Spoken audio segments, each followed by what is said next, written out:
Yeah, we are here. We are live. We're previewing WWE SummerSlam Weekend and our live experience at AEW Redemption. It was here. We were there. We're here now. Let's do it.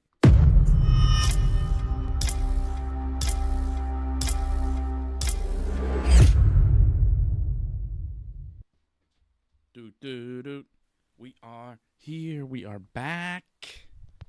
Dave and Johnny in the house. The team. The real deal. Big Johnny, how you feeling? Well, Dave, I don't know if you can hear me too well right now. I hear you fine. I know we had a bit. Oh, you're good. Excellent. Good. Yeah, you're all good. We had some audio issues before, but yeah. So yeah, first time ever. When was it? Was it Monday, Tuesday? Like I got attacked in the metro. What? Like some drunk like attacked me, like punched me right in the back. What? So I had to like give them like a spinning back fist and like smash their face. And I sent you like what the STM wrote me back because I filed a report. Did? Oh yeah. I was pretty upset about it. So. Oh, you just sent this to me 1 minute ago. Yeah. I knew that we were going to start off like this, and I was going to shock you a little bit. So I didn't even tell you this before we went on the air right now. So just to kind of get you going here and get the show going, because we obviously have a lot to talk about. So I just want to get this out of the way right now. You were attacked on public transit, on the metro system, on the train.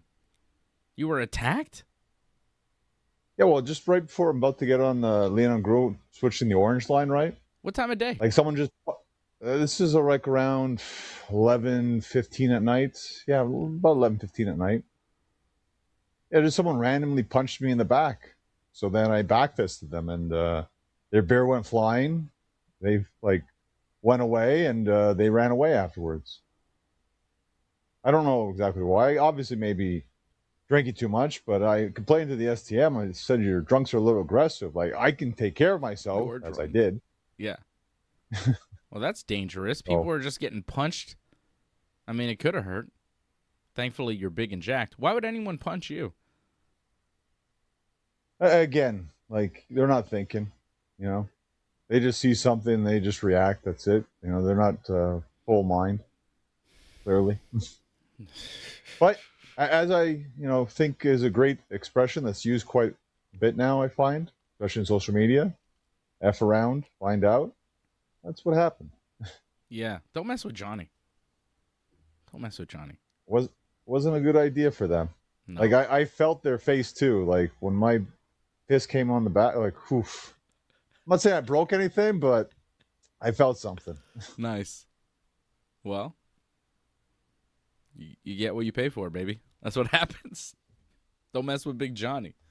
You're going to get a back fist. I like that you went straight for the back fist. Like you felt something and you didn't even look to see what had hit you. You just swung around. Like you knew it was a fist?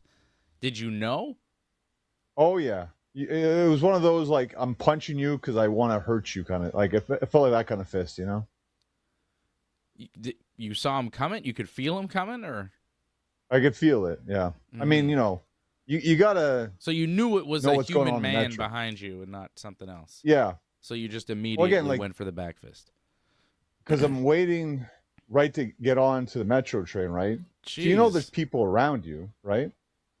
Yeah. And I wouldn't think anyone would actually try something like that. No. But I knew that there was someone around that area, and they decided to do something. That was a mistake on their part, and they learned. So. Yes, boy! Anyways, now we're all like amped up now for the show, hopefully. Yeah. Wow. Good God Almighty. Hey, we had a great time at AEW Redemption. We're going to talk about that. We're going to talk about SummerSlam as well. We got a big SummerSlam weekend, 2 nights of SummerSlam. Is this the first time they're doing this? I can't recall anymore. I think didn't they do this last year, possibly? Maybe. I honestly, I don't know, man. I've lost track. Everything seems like it's 2 nights. Is Money in the Bank 2 nights now? I think we're only so far WrestleMania, SummerSlam, and I don't think the Rumble is even 2 nights yet. It's I think it's going to be next year. I don't think we're even there yet. Survivor Series probably at some point. At some point. Like 10 War Games in 2 nights or something. Yeah. SummerSlam, we'll preview it. We'll get to that in a minute here. I just want to shout out Anthony Plesia, who we met on at Redemption at the Bell Center, John. Yeah, he's a longtime fan. I remember, I want to say he won the Raw 25th year anniversary book or something like that. Yes, he did mention that to me. I did not have a great recollection of that, but you have a much better memory than I do. I can't remember if SummerSlam was 2 nights last year or not. I can't remember what the main event of WrestleMania was this year. I got to think real hard. But you've got a great memory. You're like something. Yes, he did. He did mention that he did win that. And he says, hey, gents, it was great meeting you guys at Redemption. Dave, appreciate how genuine and excited you were to meet me. Really nice meeting you too, Johnny. You look like you were ready to get into that ring at Redemption as well. Keep up the great work, guys. Will always be a loyal listener. Yeah, he has been... Yeah, he says, yes, he did, Johnny, with the best memory.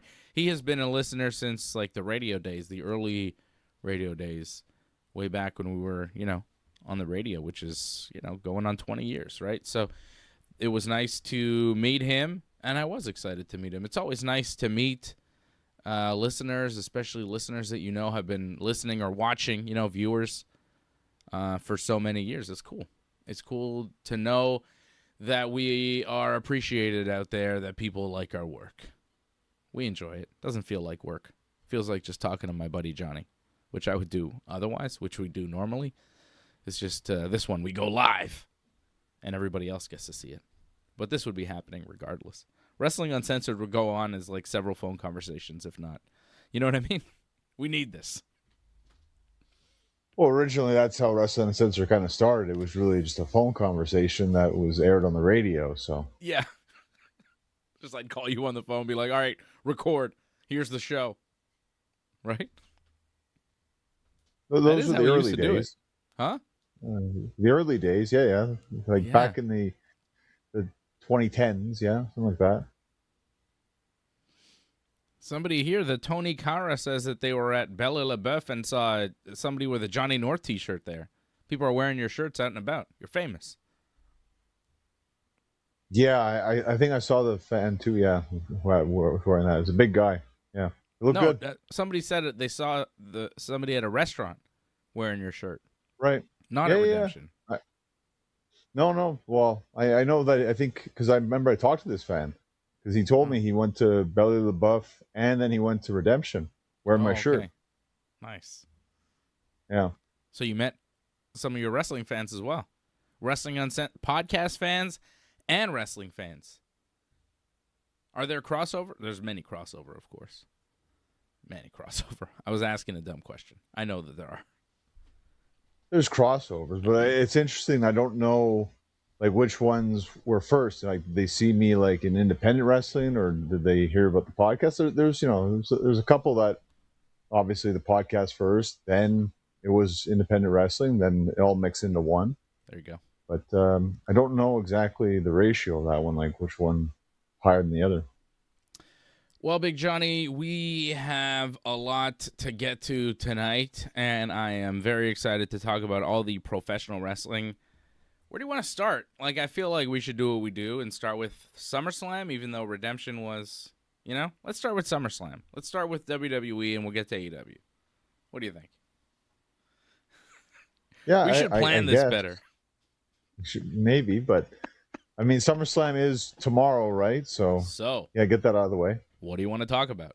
We're literally doing a Cody Rhodes promo right in front of your eyes, brother. Speaking of Cody Rhodes promo, I just saw one with CM Punk at the end of SmackDown, and that was the last WWE bit of TV that we see leading into SummerSlam. They will, of course, main event night 1 of SummerSlam, main eventing tomorrow.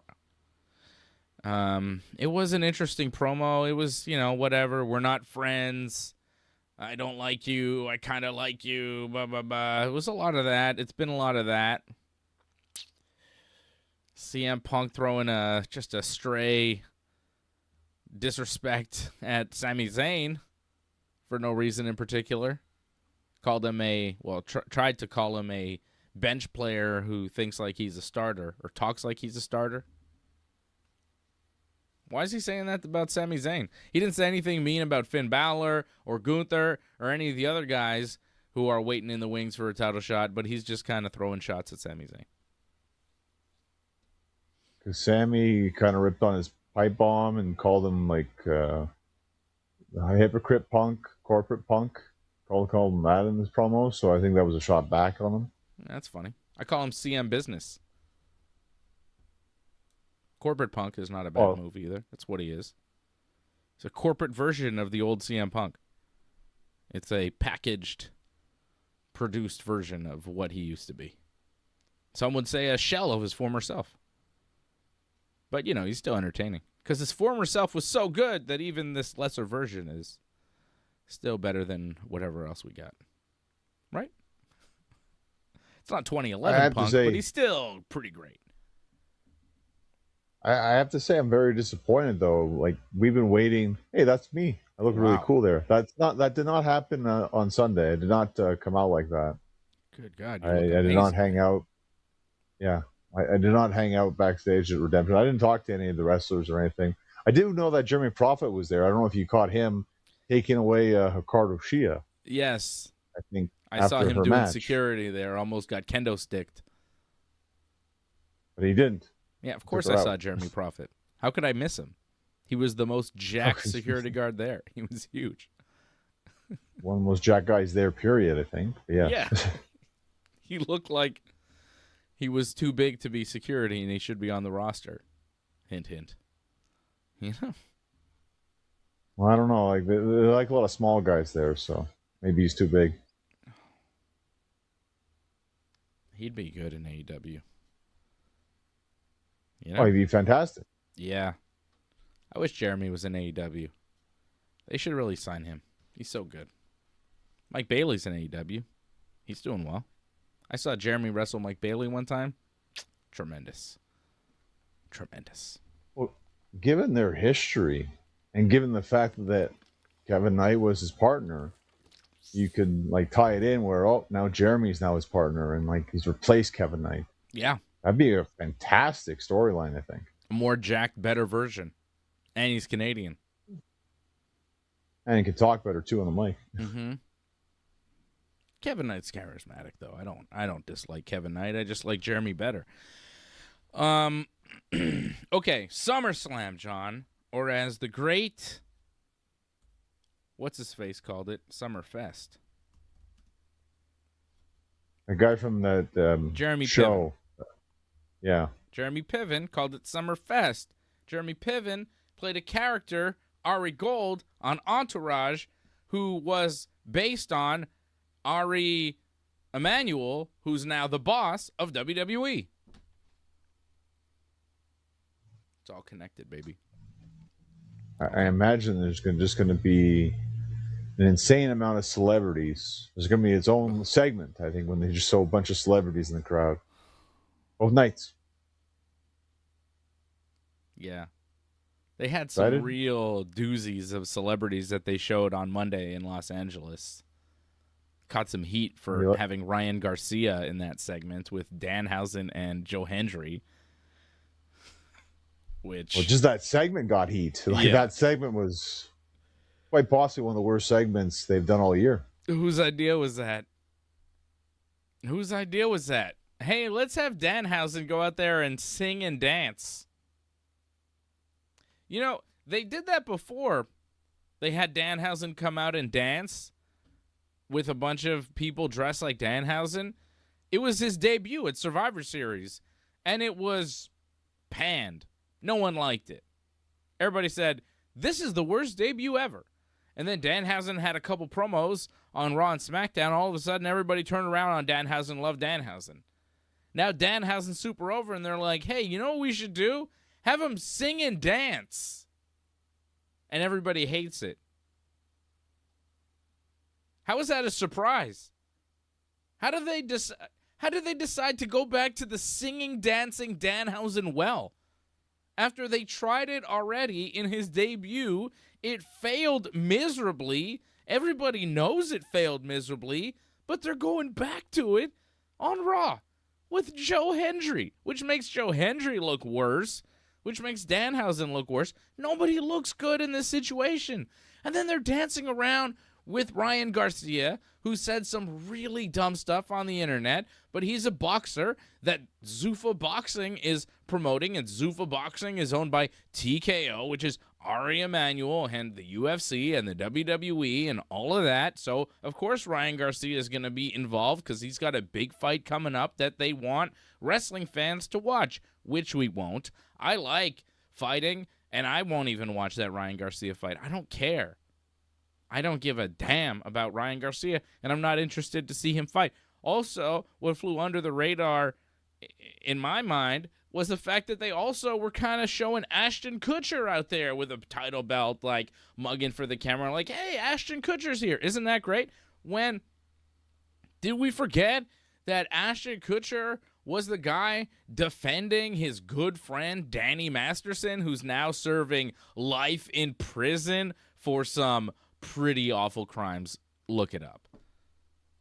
So have we forgiven Ashton Kutcher? Is he cool now? Because I don't think he is.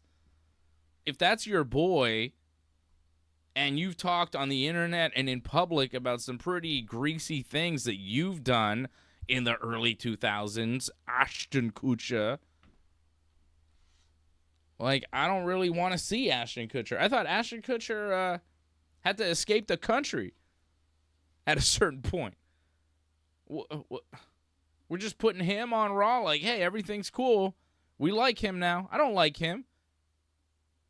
I don't want to see him on Monday Night Raw unless he's getting put through a goddamn table. Unless somebody hurts him. Unless Braun Breaker spears him to death. That's the only way I want to see these jabronis. I don't want to see Ryan Garcia on Raw unless Braun Breaker spears him to death. If Ryan Garcia is going to show up on Raw, I want Kane to chokeslam him straight to hell. I want something terrible to happen to Ryan Garcia. But it didn't.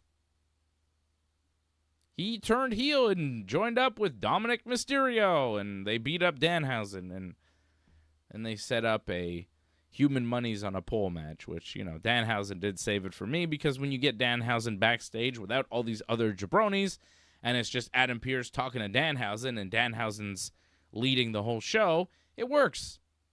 That backstage segment was fine. Human monies on a pole. Adam Pearce like, what? What are you talking about? Danhausen's like, haven't you ever seen wrestling before? Human monies on a pole. So they booked the match. It's human monies on a pole match. Dom and Danhausen. So like that little backstage bit I enjoyed. But yeah. Stupid.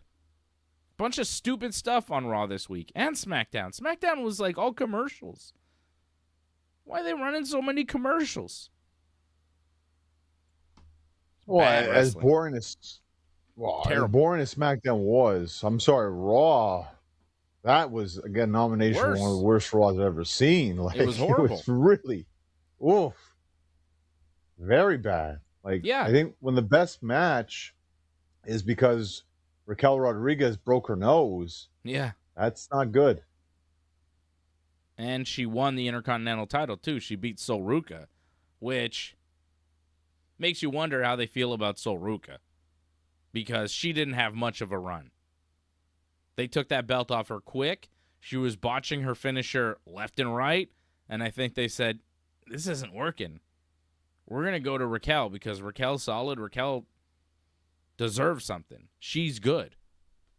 Let's put a belt on Raquel Rodriguez. We're doing a lot with Liv Morgan and the Judgment Day and all that. Let's add to it with Raquel now as the new Intercontinental Champion. I thought that move was good, booking-wise. Execution was a little sloppy, but that was really the best thing that they did on the whole show. I mean, the Brock Lesnar weigh-in. That didn't happen. that didn't happen. Well, Oba weighed in, right? Oba. Right. So they start Raw. Okay, this is the craziest thing. They start Raw with Oba, Adam Pearce, and Triple H in the ring. Right? Right. It's a weigh-in. But they're in the Hell in a Cell because it's a Hell in a Cell match. So they're in the cell. Brock Lesnar and Paul Heyman come out. Brock locks the door to the cell so Oba can't get out. But also, you've locked Triple H, the boss, in there. And Heyman is just like happy about it. He's cutting promos about Brock and how great he is, and Brock's just standing there.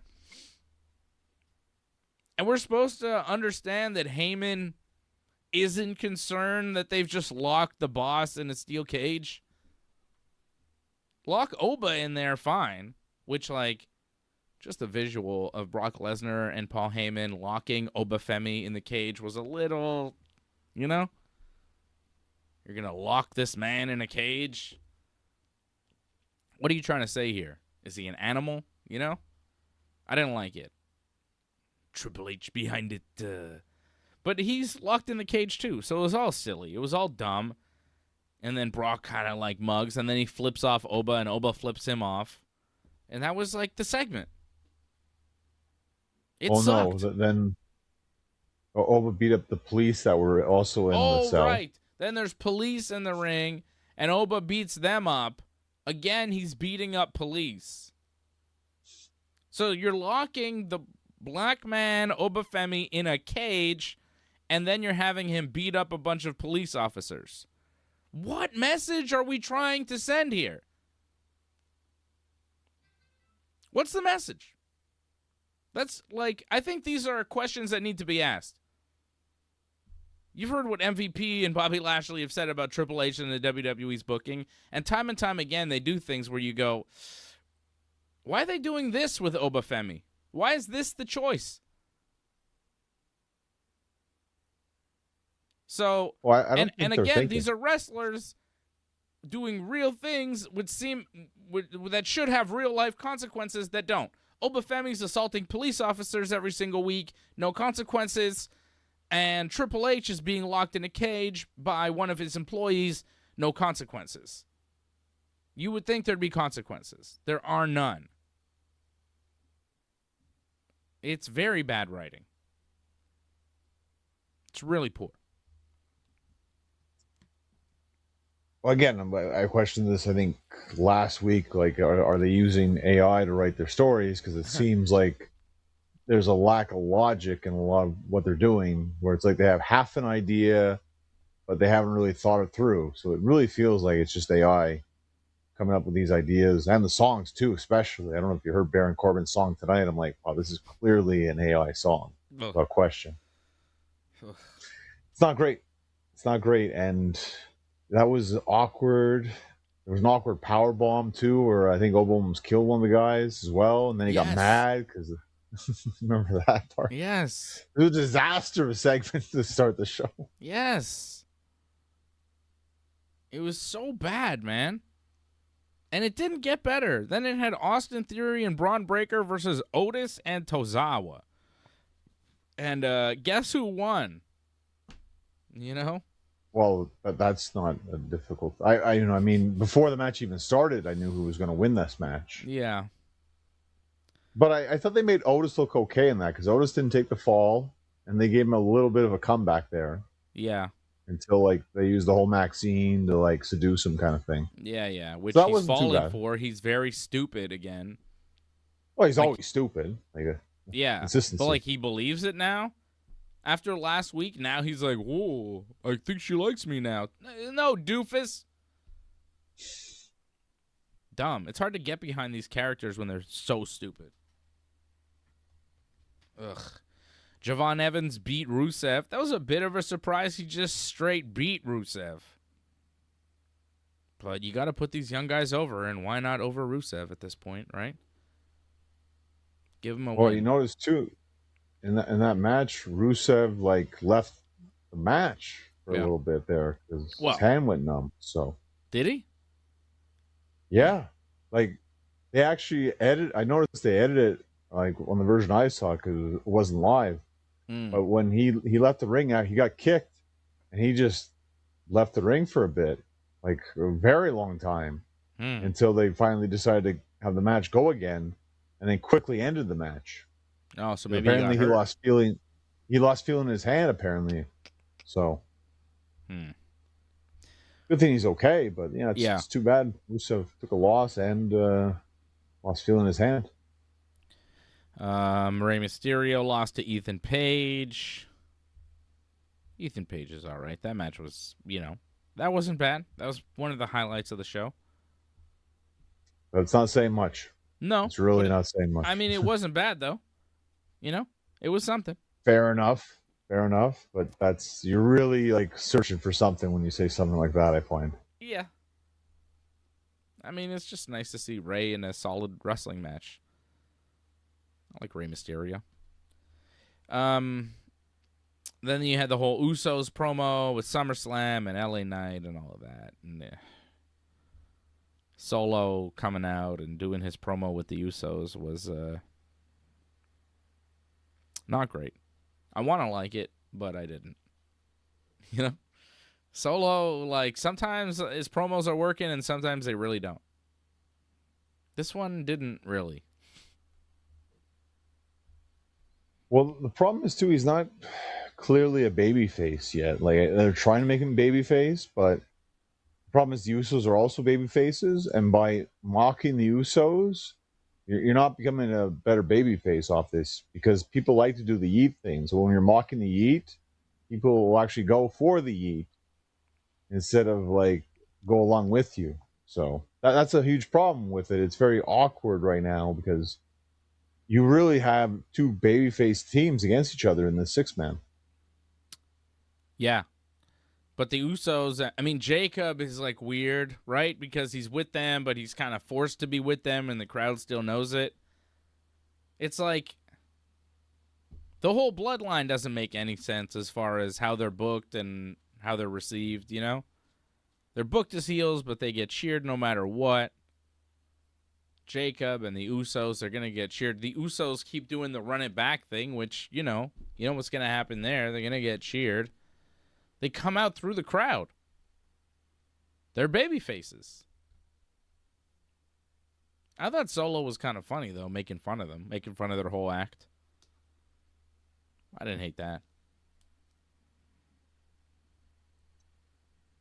Like, it works and it doesn't work. Like, some people will cheer for it, like you, but then some people will boo it because they love doing what the Usos do all the time, right? So yeah, that's the problem.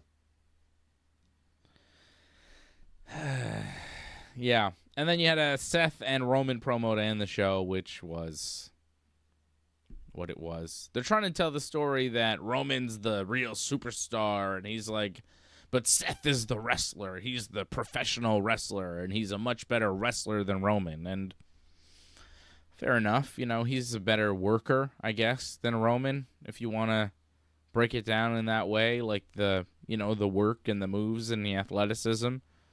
Sure. Okay. But that's the story. That's all they're giving us, man. What do you want me to tell you? Do you disagree? Oh, I just feel that it was a very weak build going into SummerSlam. You had the matches, but the stories were just kind of lackluster. And I wasn't really feeling any of the matches. Like, Punk versus Cody, like, I feel like this could have been better. Roman and Seth, like, it writes itself, but all you did was retell what they've already done. They really didn't really add much to what they've already done. So I'm just disappointed with the whole build of SummerSlam so far. Yep. Cody and Punk fought each other to end SmackDown.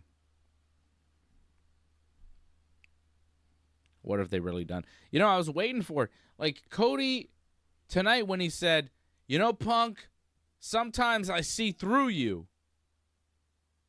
And Punk went, careful. I was like, oh, what's going to happen here? I thought they were going somewhere. I thought they were going to get into something. And it just never went past that point of like a slow simmer. Nothing started boiling over, you know? It just didn't get hot. Mm-hmm. It just felt like, are we going to is this going to pick up at any point? And then it's like, nope, we're just going to punch each other a little bit. And the punches, a lot of them were just missing. There was I didn't feel the intensity in the brawl at all. It was a really ineffective promo tonight, I think, because it didn't feel like there was real tension there. And Cody, they're just saying, it's about the title. It's about the title. I don't like you, but it's about the title. So is it about the title or is it personal? Cody's like, it is personal because the title is personal to me. I'm like, okay. So what's the heat here? You both want to be champion. Cool. How about you fought my friends in the other company and I don't like you? How about that? Say something in that realm, Cody. Because I think a lot of fans are watching this thinking, ooh, is he going to say it? Is he going to say, Punk, I know you never liked me because you're always good, but you could never be truly elite. Something. Say the elite. You may be the alpha around here, but I'm the omega. Something. And I'm gonna bite you and something,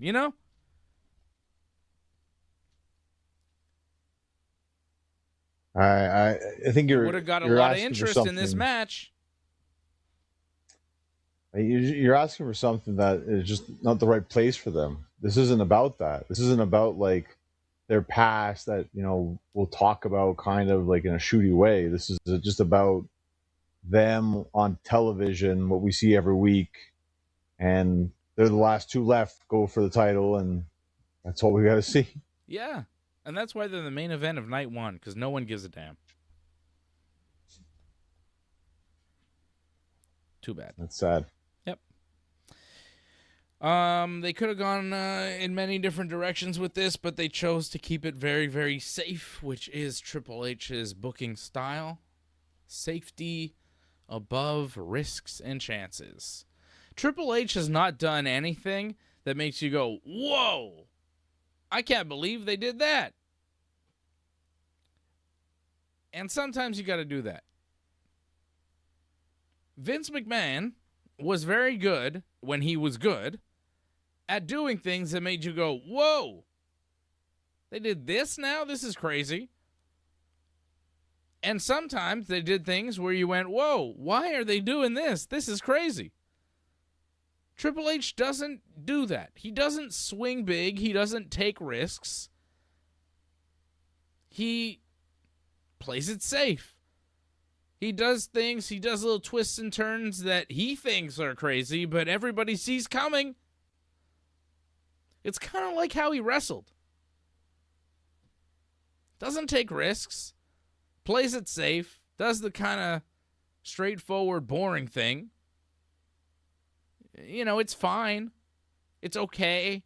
It's passable. But it's not great. And it's not super entertaining, and it's not lighting the world on fire. His booking style is a lot like his wrestling style, John. It's like the same. Safe, boring, no risks.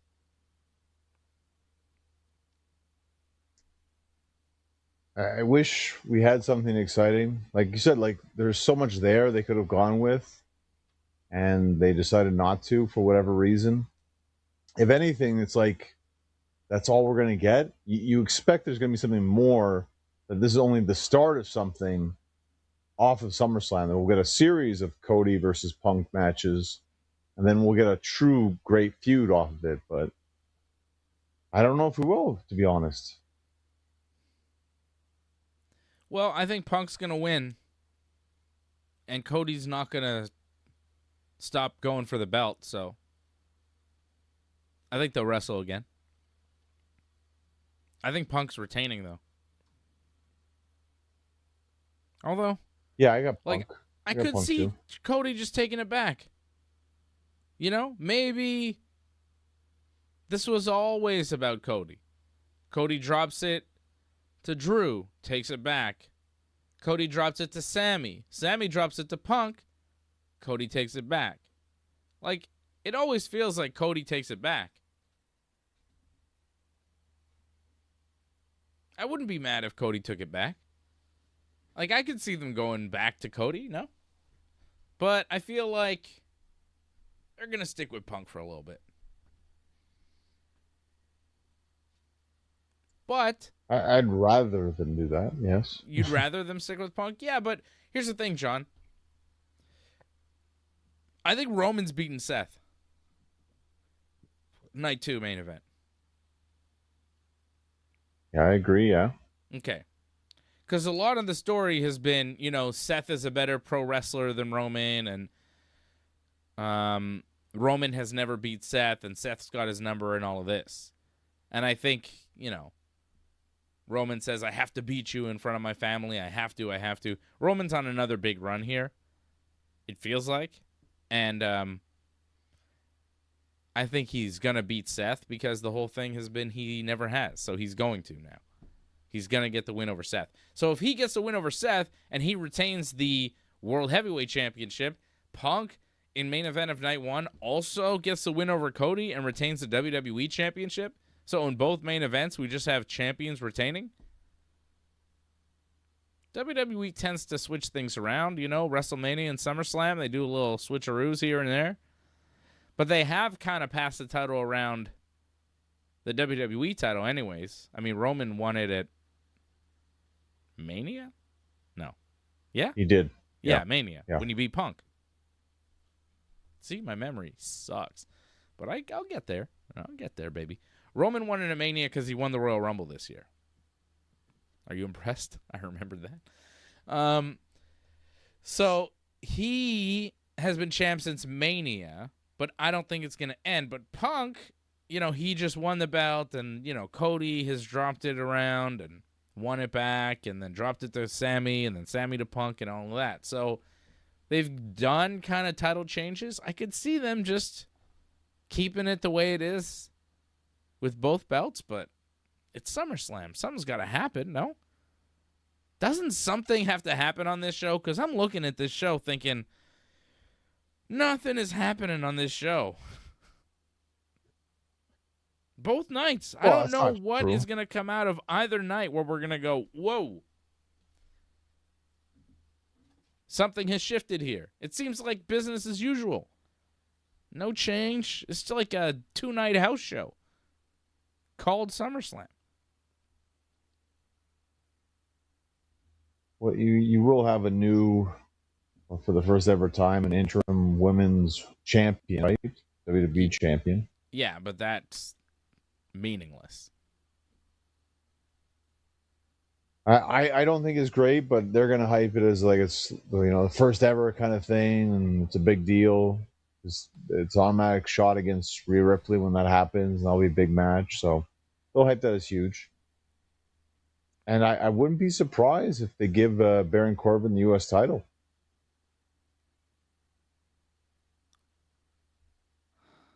No. I know how upset you're by that. That'd be terrible. That'd be such a bad move. Oh, they better not. That'd be the worst, dumbest thing they could possibly do. Oh. Well, He's think going about to it, be though. Trick. Baron Corbin is going to be Trick. I mean, Please, you got to no. think about That's it. nuts, man. But like you kind of mentioned it, like we have too many baby faces as champions. Like, some heels got to win. Not Baron Corbin. Like the worst one for you. Yeah, he's awful. He's not good. The promo tonight was like falling asleep again. Terrible.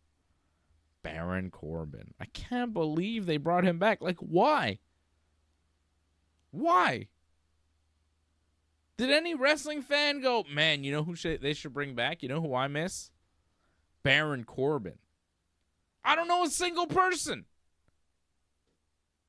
He's one of the least over guys in the history of the company. And they're bringing him back. It's astounding. I have never, ever met a Baron Corbin fan. I have never met anybody who even likes Baron Corbin. Let alone I really like Baron Corbin. I love Corbin. Not even that.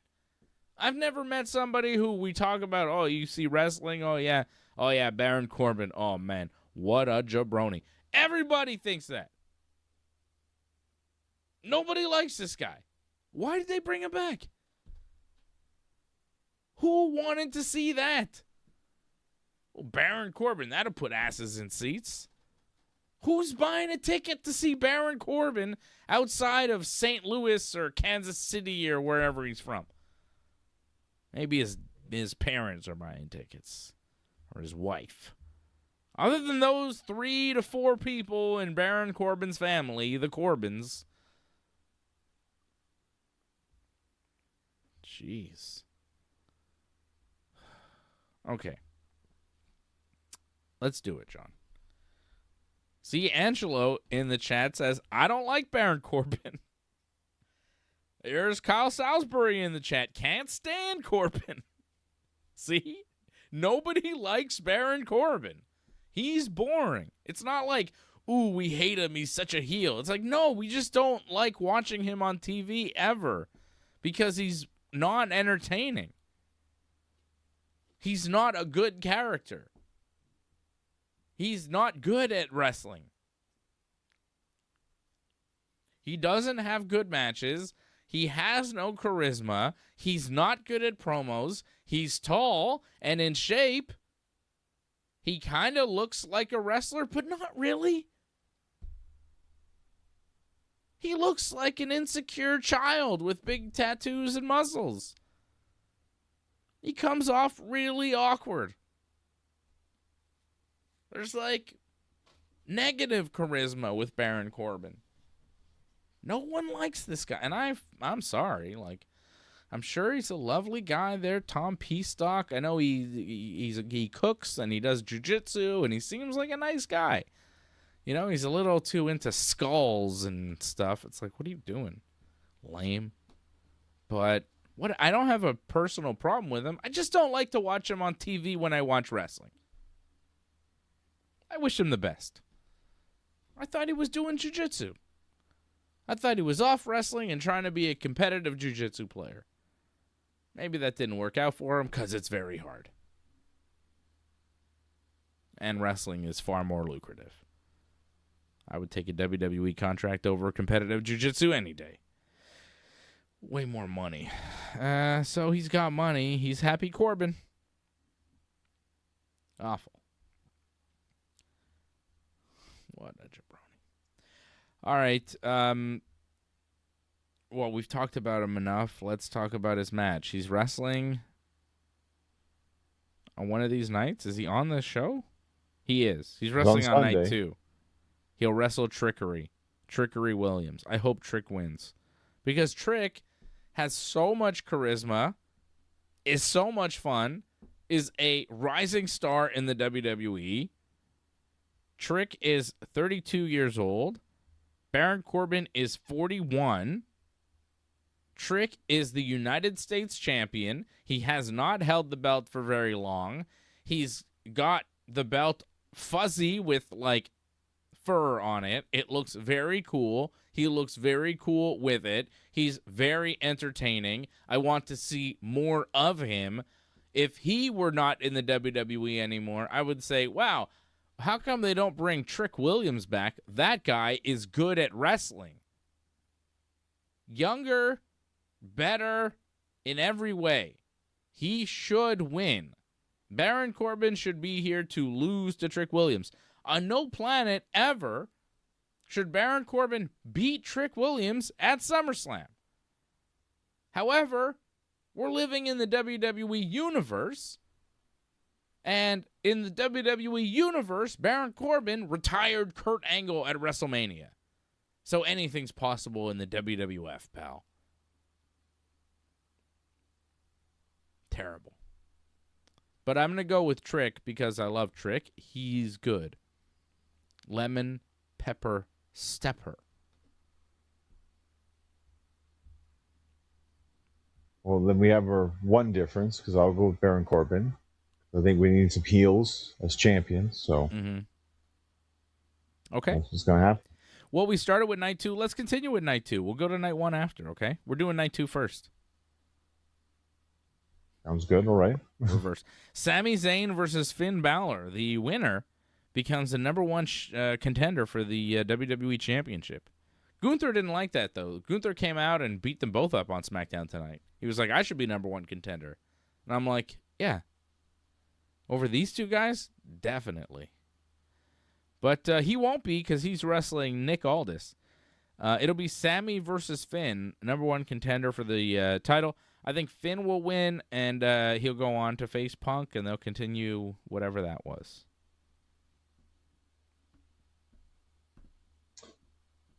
Yeah, Finn winning makes a lot of sense. And again, it plays into the whole Sami thing, like where he feels like, oh, he's getting screwed over kind of thing. So yeah, that's why. Yeah, Finn winning makes a lot of sense. That's a skippable match. I don't really need to watch that. Whatever they do, it'll be whatever. But I think it'll still be a good whatever. It's still going to be a good match. But I feel like I've seen it. Whatever they're going to do, I feel like I've seen. It just feels very tired. It doesn't feel like SummerSlam. Like, whoa, this is a big one, right? Sure, but I still think I'd rather see that match than most matches we're going to see on Sunday, I think. It's one of the better matches, I think, on Sunday. I would rather see the Human Monies on a pole match, and I know you disagree with that. Of course, you hate Danhausen for some reason. You're the number 1 Danhausen hater on this show. But I love him. And he's going to wrestle Dominic Mysterio for the $100,000 that Danhausen stole from the Judgment Day to curse Oba Femi, but he didn't do it.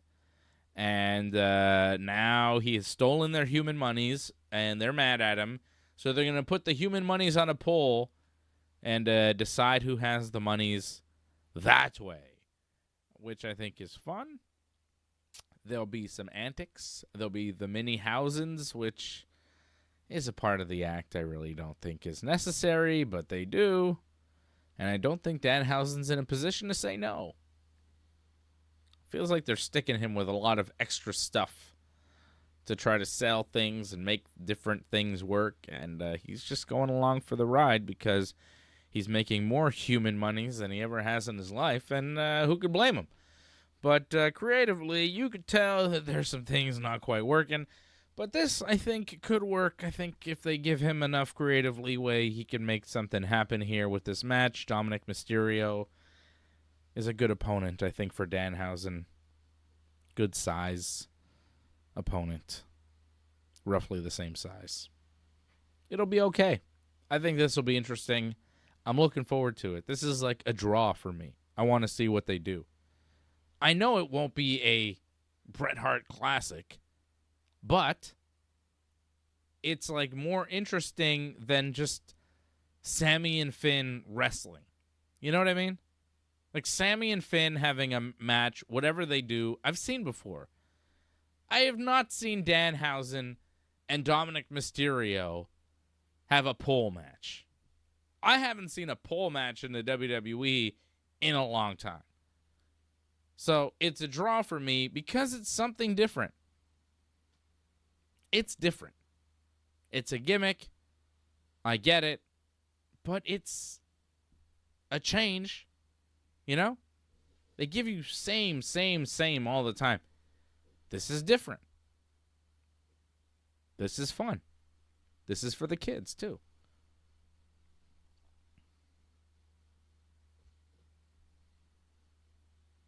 No? John? I'm not looking forward to this at all. I'm not looking forward to this. I'm going to go with Danhausen winning, obviously. You don't want to see this. I know. You don't like the pole match. You don't like Danhausen.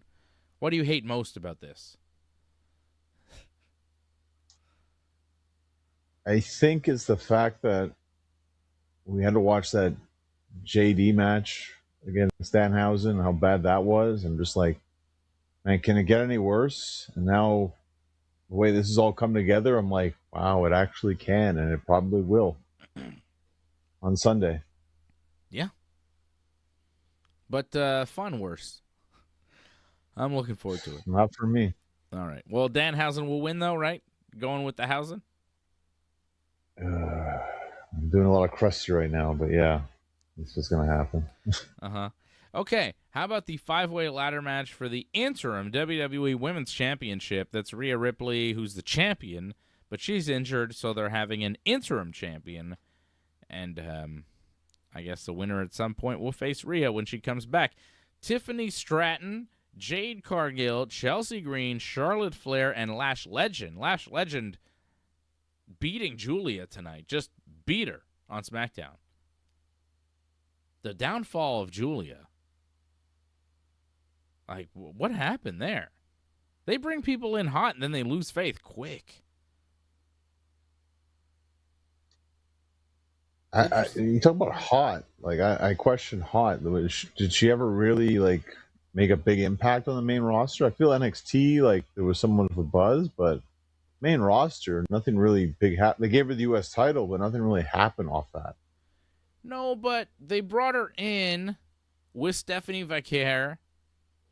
They kind of positioned them as like the two new stars of the women's division. There was a lot of hype. Mm-hmm. Then Julia got moved over to SmackDown. She won the U.S. title. They gave her a manager. Very few women just have managers.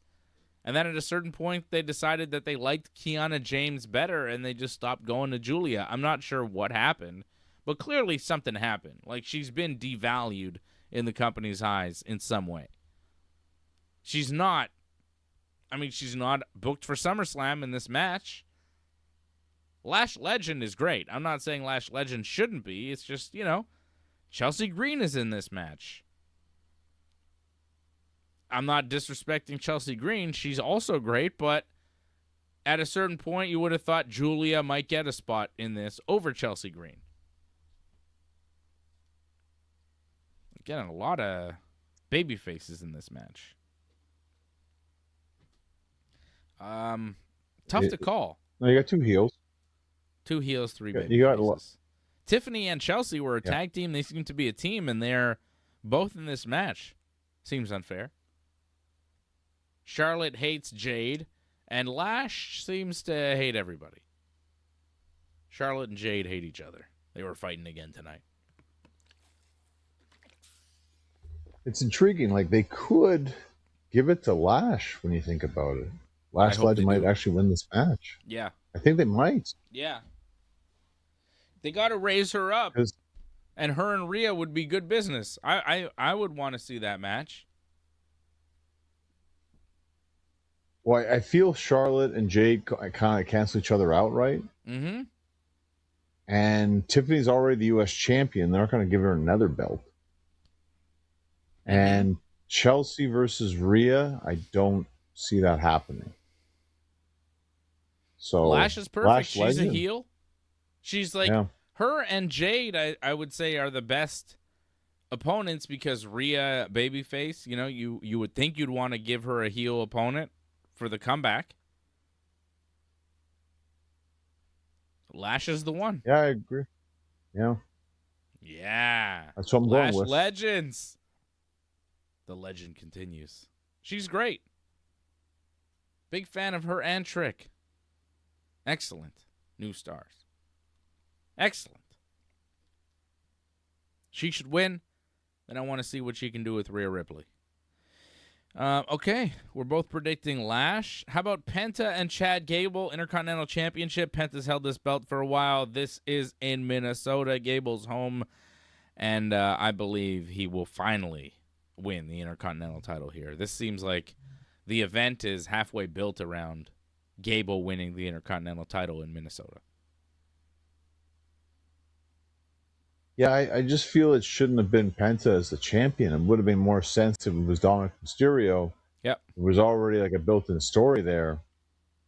It's kind of awkward that it's Penta because it's like, well, people don't want Penta to lose. But it's Gable's time, so he's going to have to. Yeah.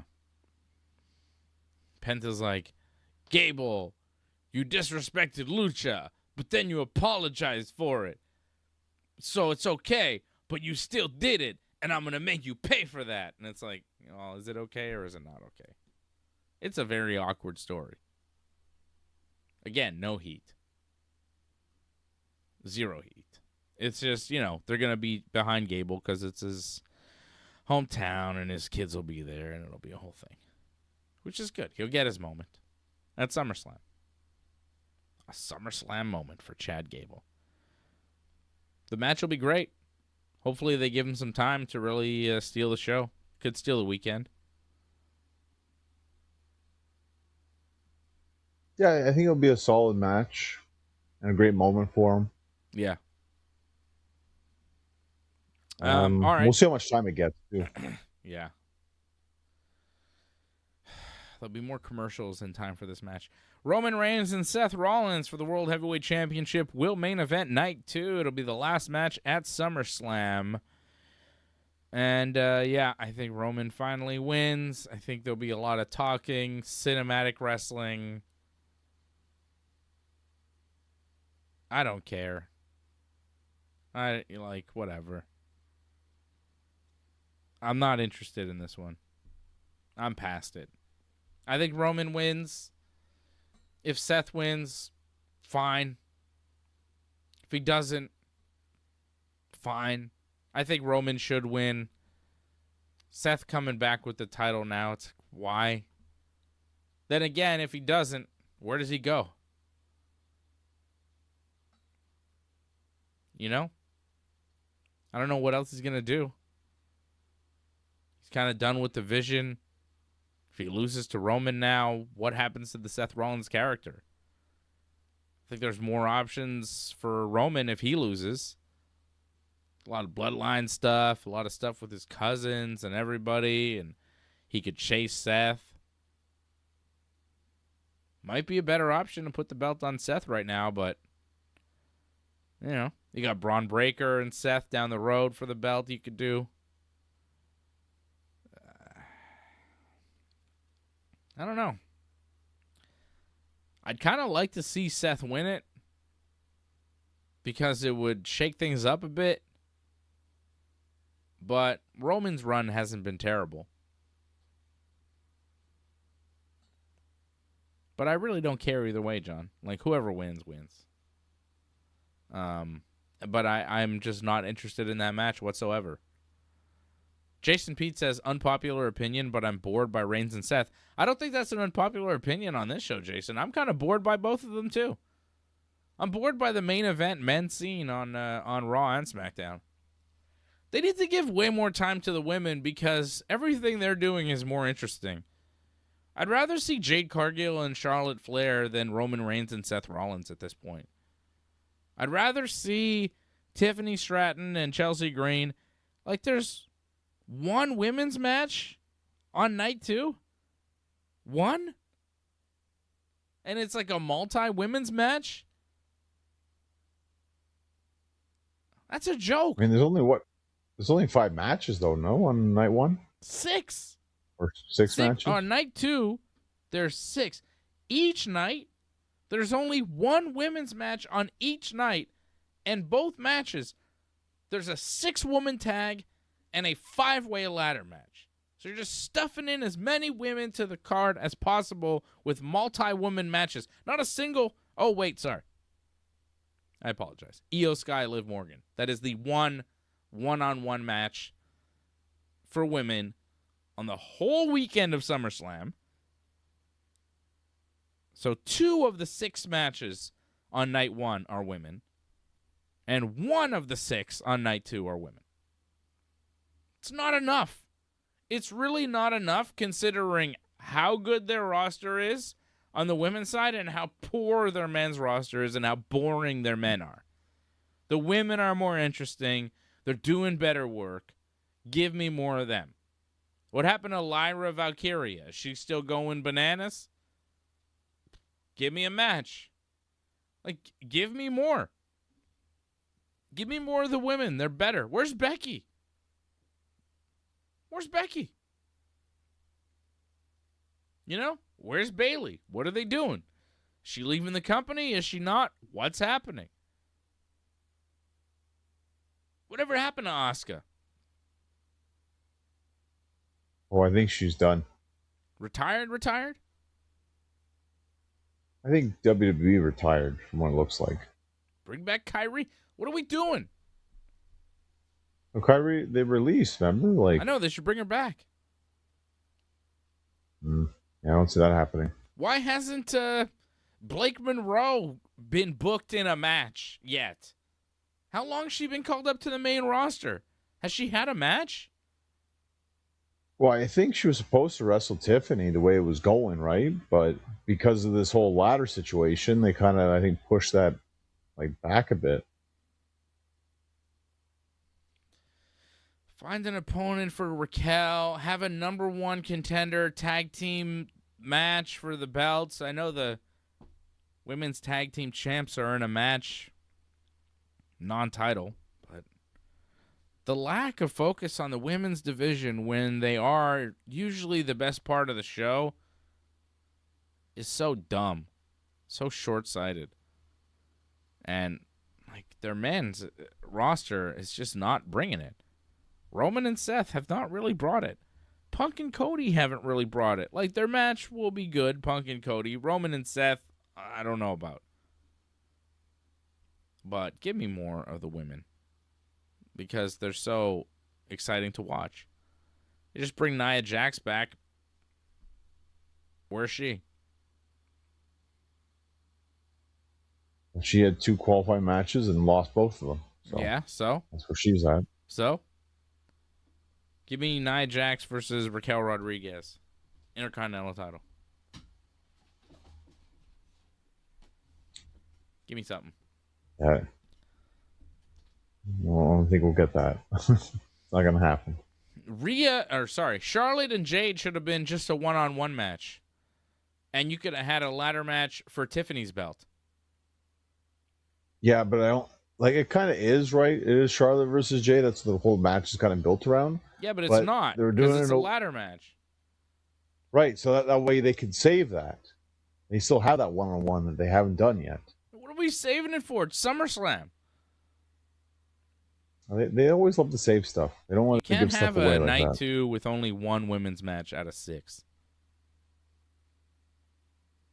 It's not I think because it's multi-women, I feel like that's how they're justified with it.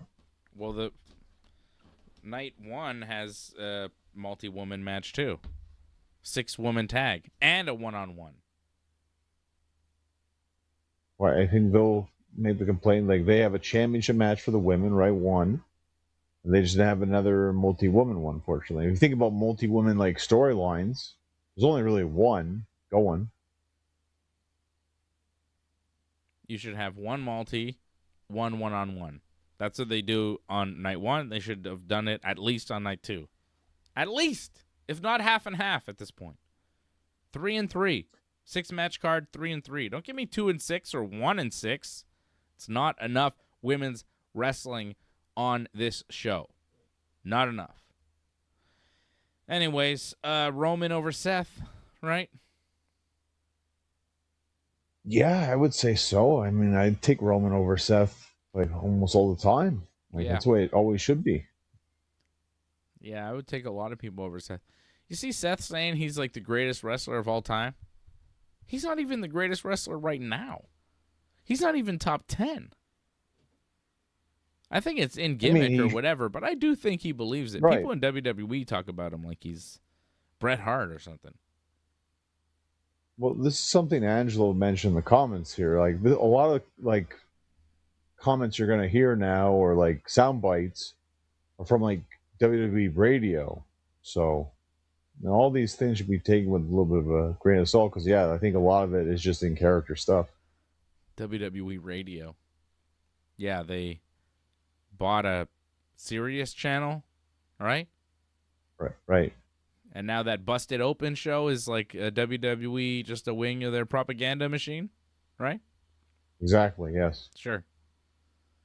I never listened to that show because it's like unserious opinions from unserious people like Bubba Dudley. Do you think I'm listening to Bubba Dudley about anything? That guy's his opinions aren't the best about anything. Have you seen Bubba Dudley, what he's been saying recently? Not really, but I think actually them talking about different promotions, that's intriguing. I think people want to hear everyone's opinions on different places, but if you're just one place where you pretty much all work, that's not great. Yeah, that's not really entertaining. Well, I think people would rather hear honest conversations about professional wrestling than paid propaganda from the WWE. That's why they watch Wrestling Uncensored, because these are the most honest conversations about professional wrestling I think you'll find anywhere. Knowledgeable and brutally honest. Because not only are we not paid by the WWE, I don't even know the wrestlers in the WWE. I don't want to know the wrestlers in the WWE. I don't know these people on a personal level, nor do I want to. I watch them, and I critique them. I don't want to know them. I don't want to have a personal relationship with them. I don't want to be beholden to the WWE in any kind of way, because that, to me, would hurt the criticism. If you're friends with people, it's hard to come on the show and say that they suck. So, I think we keep a healthy distance, and we will give you the truth always, unlike some other programs, evidently. Nevertheless. But I digress, Johnny. Let's get back to SummerSlam. But yeah, there's a lot of stuff out there. Good for WWE. They've got a serious channel. Good for them. If they really want to go somewhere, they should put our show on it. Just as is. With no notes. How do you think that would go over? I think they'd be highly offended by a lot of things Triple that we H would say. be so mad. I'm a big doofus. I don't know how to book. My booking's as bad as my wrestling. How do you think that would go over? Me saying that Triple H's booking is safe, boring, and riskless, risk-averse, like his wrestling was? What do you think? Not offensively bad, but not memorably good in any kind of way, where you would go, that's some of the greatest stuff of all time. His wrestling and his booking. How do you think that would go over on WWE Radio? I would assume it would be our one and only show.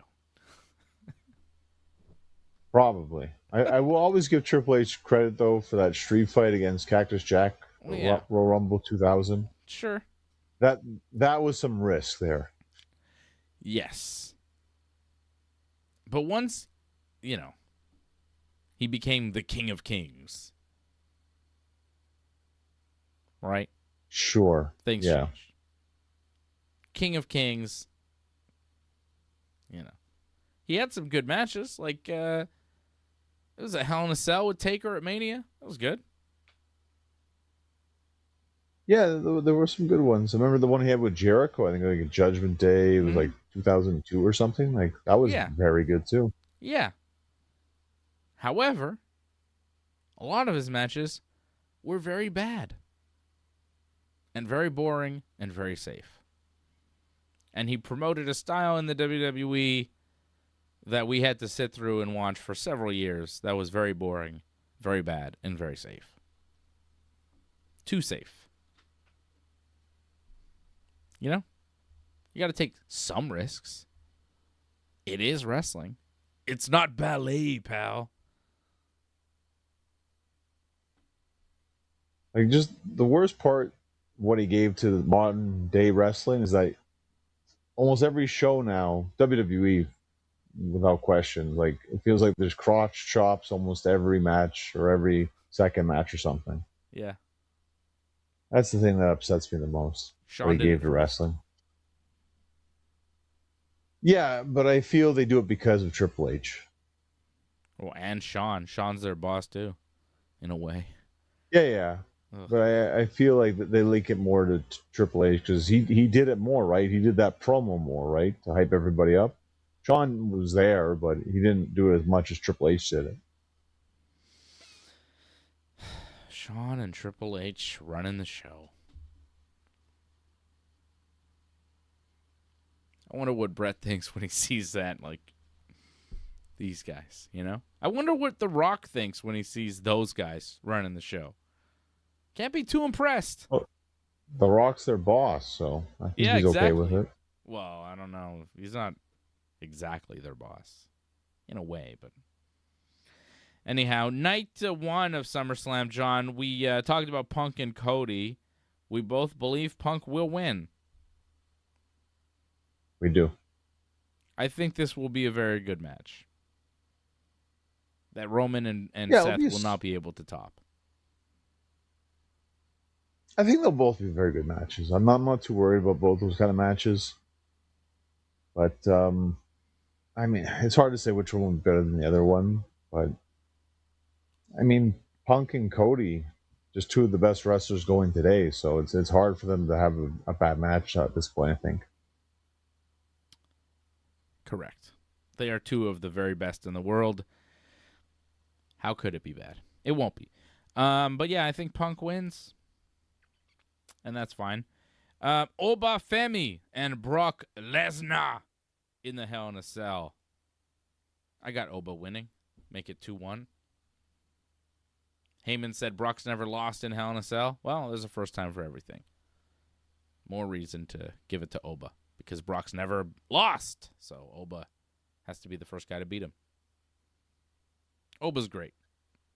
Love Oba. He's got so much potential. Such a bright future.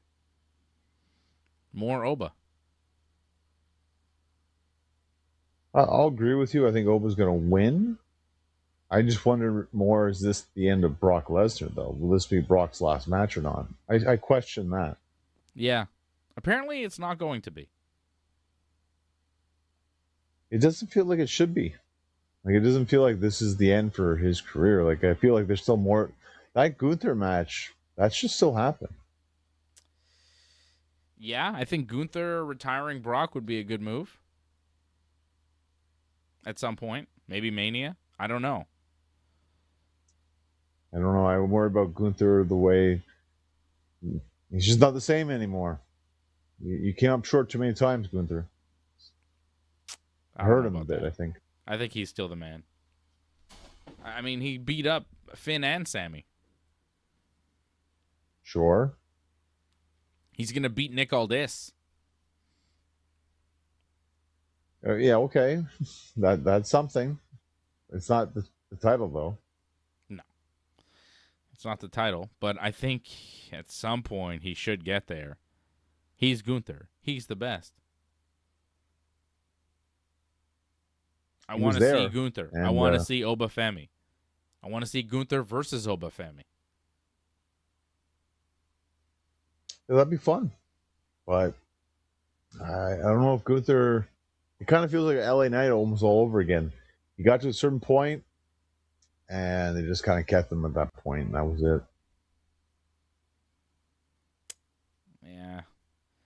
It's time for a shakeup in the main event scene. I want it to be less about Roman and Seth and more about LA Knight and Gunther and Oba Femi. These are the guys I want to see. Give me a different main event scene. I mean, Roman around, but maybe less Seth. Maybe more Jacob Fatu. Got to start moving some guys up the card. Okay. Punk over Cody. Oba over Brock. It is in Minnesota. If there was ever a time to retire for Brock, this would be a good time. But I don't think it's going to be the time. All this retirement stuff for Brock has just been a big fake out. He's not going anywhere. Well, bizarre. I think this could be Brock's last match in Minnesota. That could happen, yes. Maybe. I think there's a good chance. I don't think Brock's going to wrestle too many more matches after this. Mm-hmm. But I don't think he's done yet. I think WWE still needs Brock, so I don't think he's leaving. Gunther and Nick Aldis. Gunther should win. I think the match, has the potential to be good. Nick Aldis is a good wrestler. Brutus Magnus. Well, I tell a lot of people this. Like, can you name me a good Magnus, Nick Aldis match?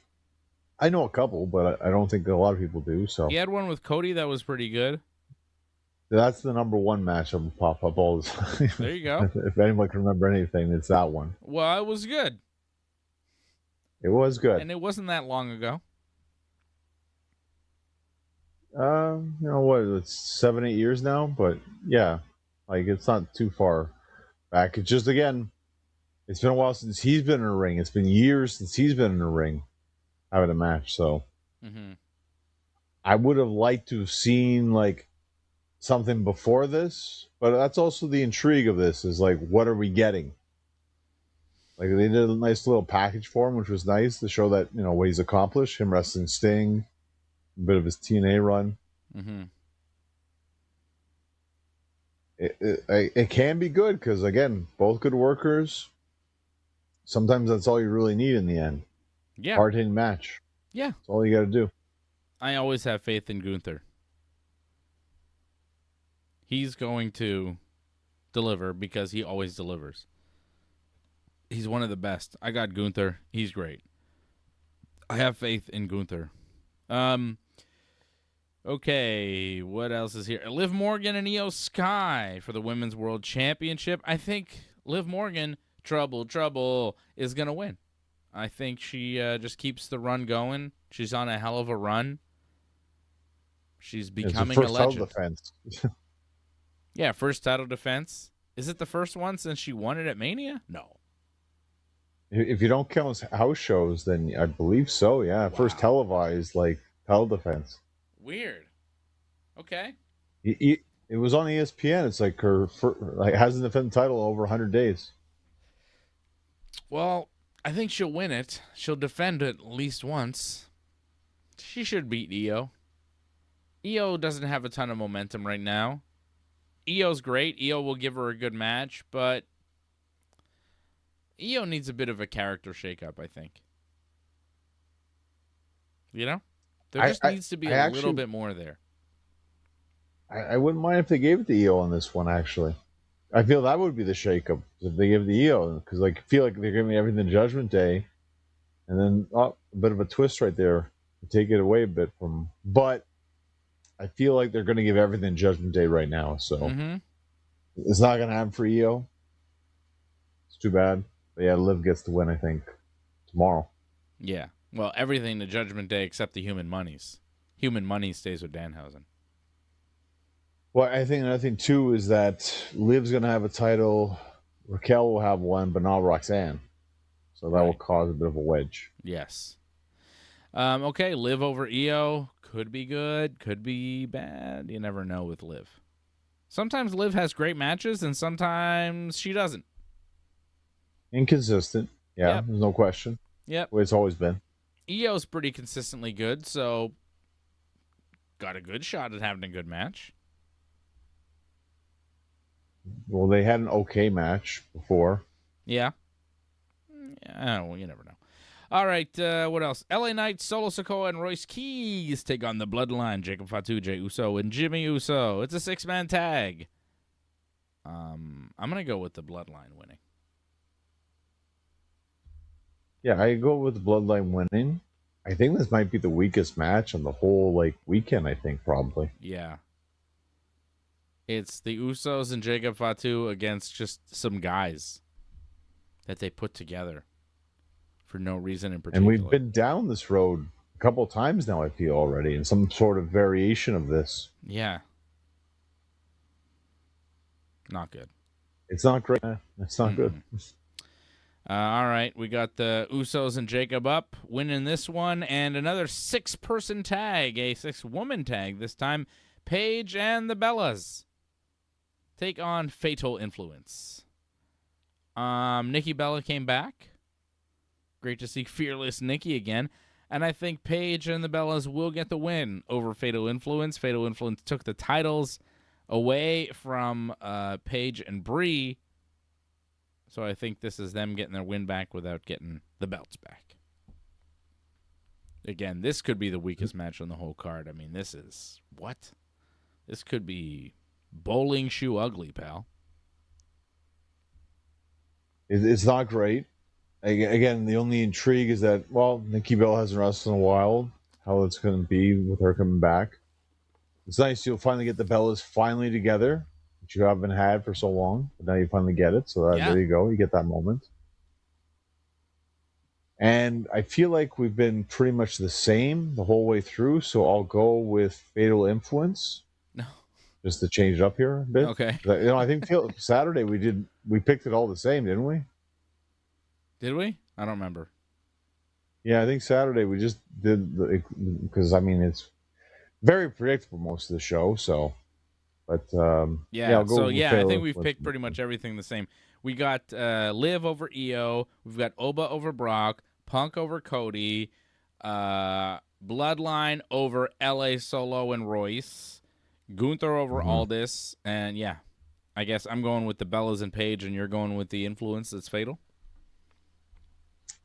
That's the plan. Okay. Go with the new Brie. And then night 2, we got Roman over Seth. We got Gable over Penta. We have Lash Legend winning the 5-way ladder match. We've got Danhausen over Dom. We've got Finn over Sami. And I've got Trick over Baron, but Johnny's got Baron over Trick. So each night we have one different.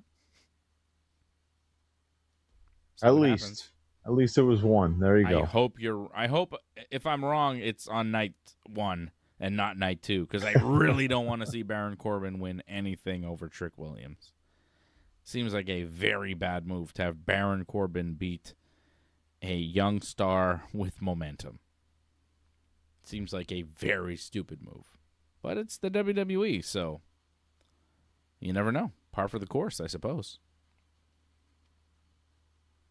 I feel like if you're getting upsets, you'll get upsets in these mid-card kind of matches.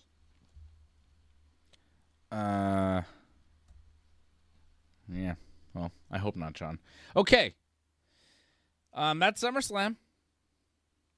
That's number one. What do you got? What do we got? Redemption, right?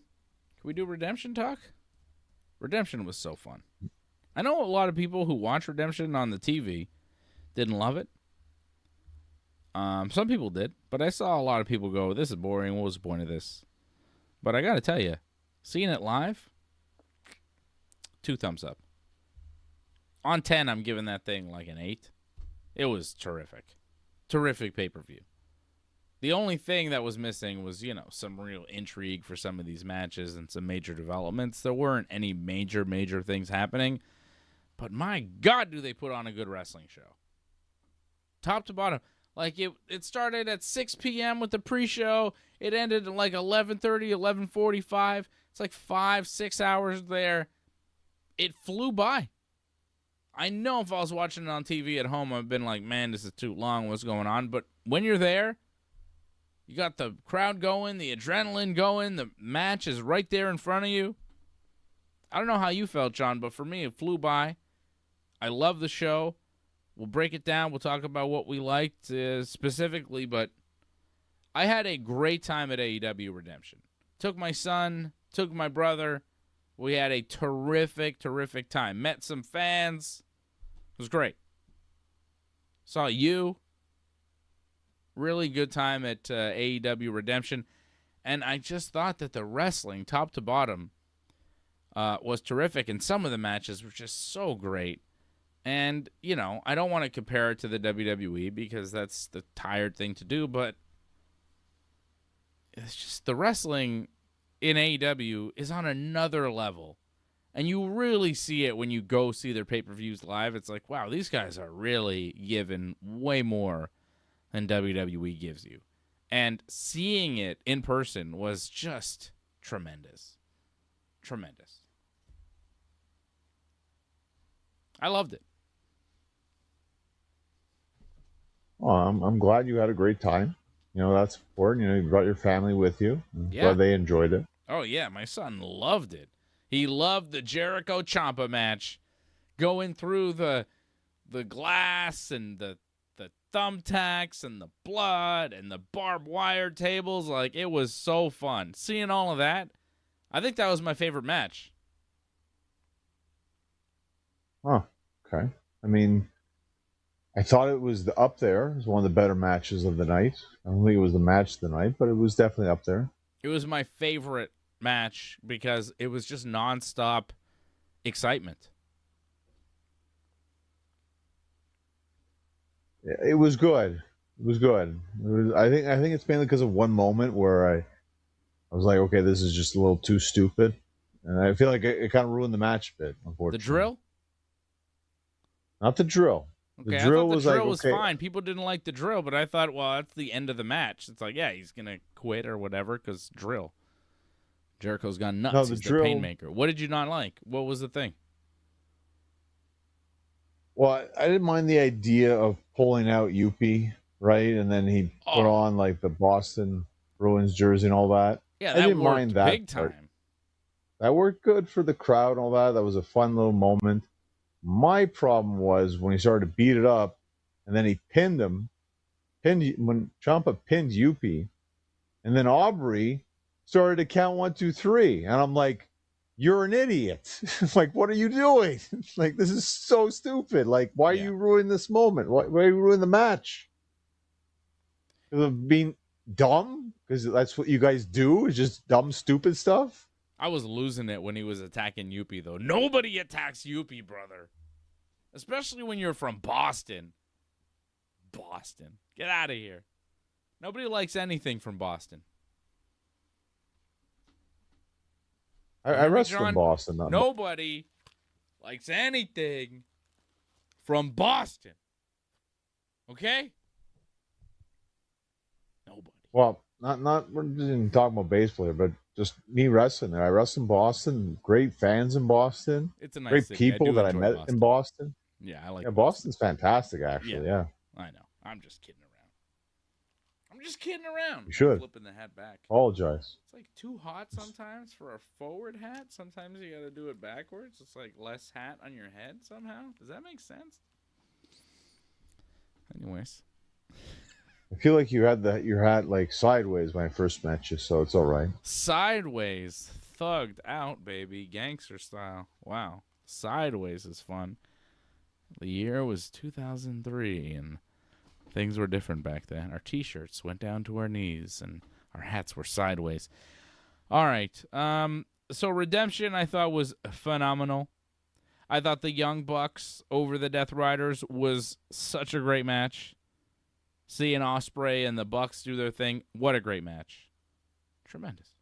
Mike Bailey, when he won the 6-way ladder match, that match was a lot of fun. And when Bailey starts climbing the ladder, the whole building stands up. What a moment for Mike Bailey. Terrific stuff. Kyle Fletcher and Bandito, great match. A little too long, but overall very good.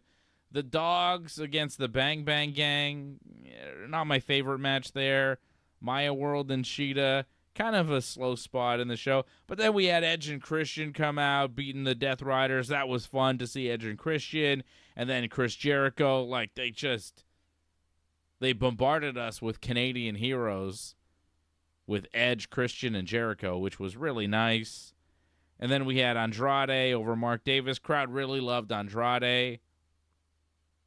And you may be saying to yourself, Dave, how you know? I know because I heard the crowd loving Andrade. How you know? How you know? Andrade beats Mark Davis to become the new AEW National Champion. Willow Nightingale beat Tekla to become the new AEW World Champion. I thought that match was fun. Nice moment for Willow there. And then Kenny Omega, the legend himself, the man, the best bout machine, went out there and just had a kick-ass match where he beat up Kevin Knight. At no point did I feel like Kevin Knight was going to win that match, which, you know, they could have tried a little harder for that, but I thought the match was fun to watch. It was entertaining. It was athletic. It was hard-hitting. And then we had a whole post-match thing with Will Ospreay, and the Death Riders come out to like beat up Kenny, and they're gonna bag Kenny, but then Ospreay fights them off. And the Death Riders leave, and then the Young Bucks are there, and Kenny decides to hit the one-winged angel on Ospreay. After Ospreay saves him from being bagged to death by the Death Riders, Kenny says, yeah, thanks for saving me. Here's a one-winged angel. We're still wrestling it all in. Kenny reminding him who he is, which I enjoyed. I like that. The crowd popped for Kenny, even when he did that. It was like a dastardly move, and the crowd was like, yeah, get him, Kenny. It was great. Fun show, John. I know I kind of ran through the whole thing there, but just a really good time. A lot of great matches. What stood out to you? Well, you forgot to mention the pre-show, and I thought the trios match was like a good start. Oh, I missed the trios match because I was like, I don't need to see this.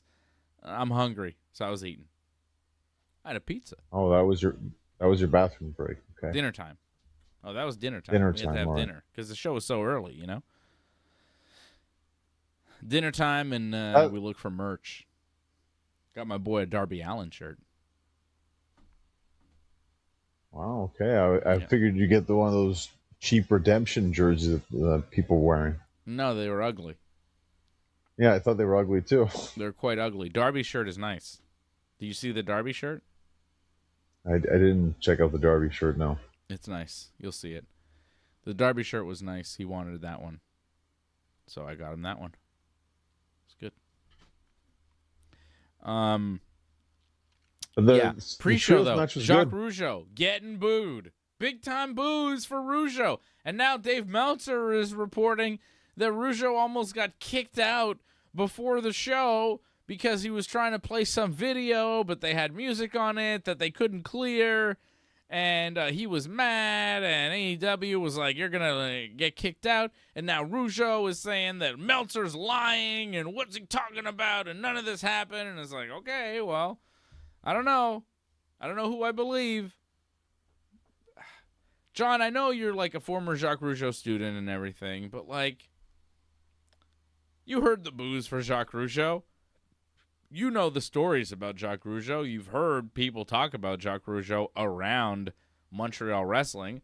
I've heard many stories about Jacques Rougeau around Montreal wrestling. We have been doing this show for 20 years, John. It's not my first rodeo, brother. I've heard about Jacques Rougeau. I've been here. I've talked to Jacques Rougeau a few times. And, you know, he's the only guy that ever asked me for money to do an interview. Spoiler alert, we never did the interview because I'm not paying for interviews. That's not how it usually works. You come on to promote something or promote yourself or whatever. You get promotion, we get the interview. That's how it works. That's how it worked with Bret Hart and Shawn Michaels and Hulk Hogan. They do it for free, but Jacques wanted money. I said, thanks, Jacques. We'll talk about it. I'll get back to you. The only guy in my many years of wrestling travels who's ever requested money for an interview. Just right off the bat. Okay. It's like, what? I was shocked. I know you're a Jacques student, John, but that's just one personal anecdote that I have about Jacques where I was like, that's a weird, you know? Yeah. And I know some people like him, and some people have good stories to tell about him. But I've heard a lot of bad ones, too. Kevin Owens has a lot of bad ones, and he tells them. You just look up Kevin Steen or Kevin Owens, Jacques Rougeau on the YouTubes, and there'll be some stories, right? Stop me when I'm telling lies. Well, it goes back to like, what was it, 2003, 2004, when they had the Falling Out. I was there when they had the Falling Out and all that. I remember that. Right. And, it was tough because, Kevin was a huge part of Jacques' organization back then. Right. It wasn't easy. And I think there was a lot of bitterness. There still is, I think, a lot of bitterness between both of them, sadly. And well, this is a huge you can't problem. really stop an indie wrestler from working other shows when you only run once every couple of months. You can't really tell a wrestler, you can't wrestle here, here, and here, where they're going to pay you to wrestle, when I am not paying you enough to wrestle myself. You don't really have that right. Even if you train the wrestler, he paid you to train him. It was a business transaction. He takes what he's learned, and he goes and he applies his trade. And Jacques didn't like that. Jacques wanted a piece of his future earnings. I mean, John, I know you have good relations with Jacques, but we gotta, be honest with what you're saying here, John. Stop me when I'm telling you. Yeah, I don't blame Kevin for walking away. I remember talking to him about it. We talked about it for a couple of days, if I'm not mistaken.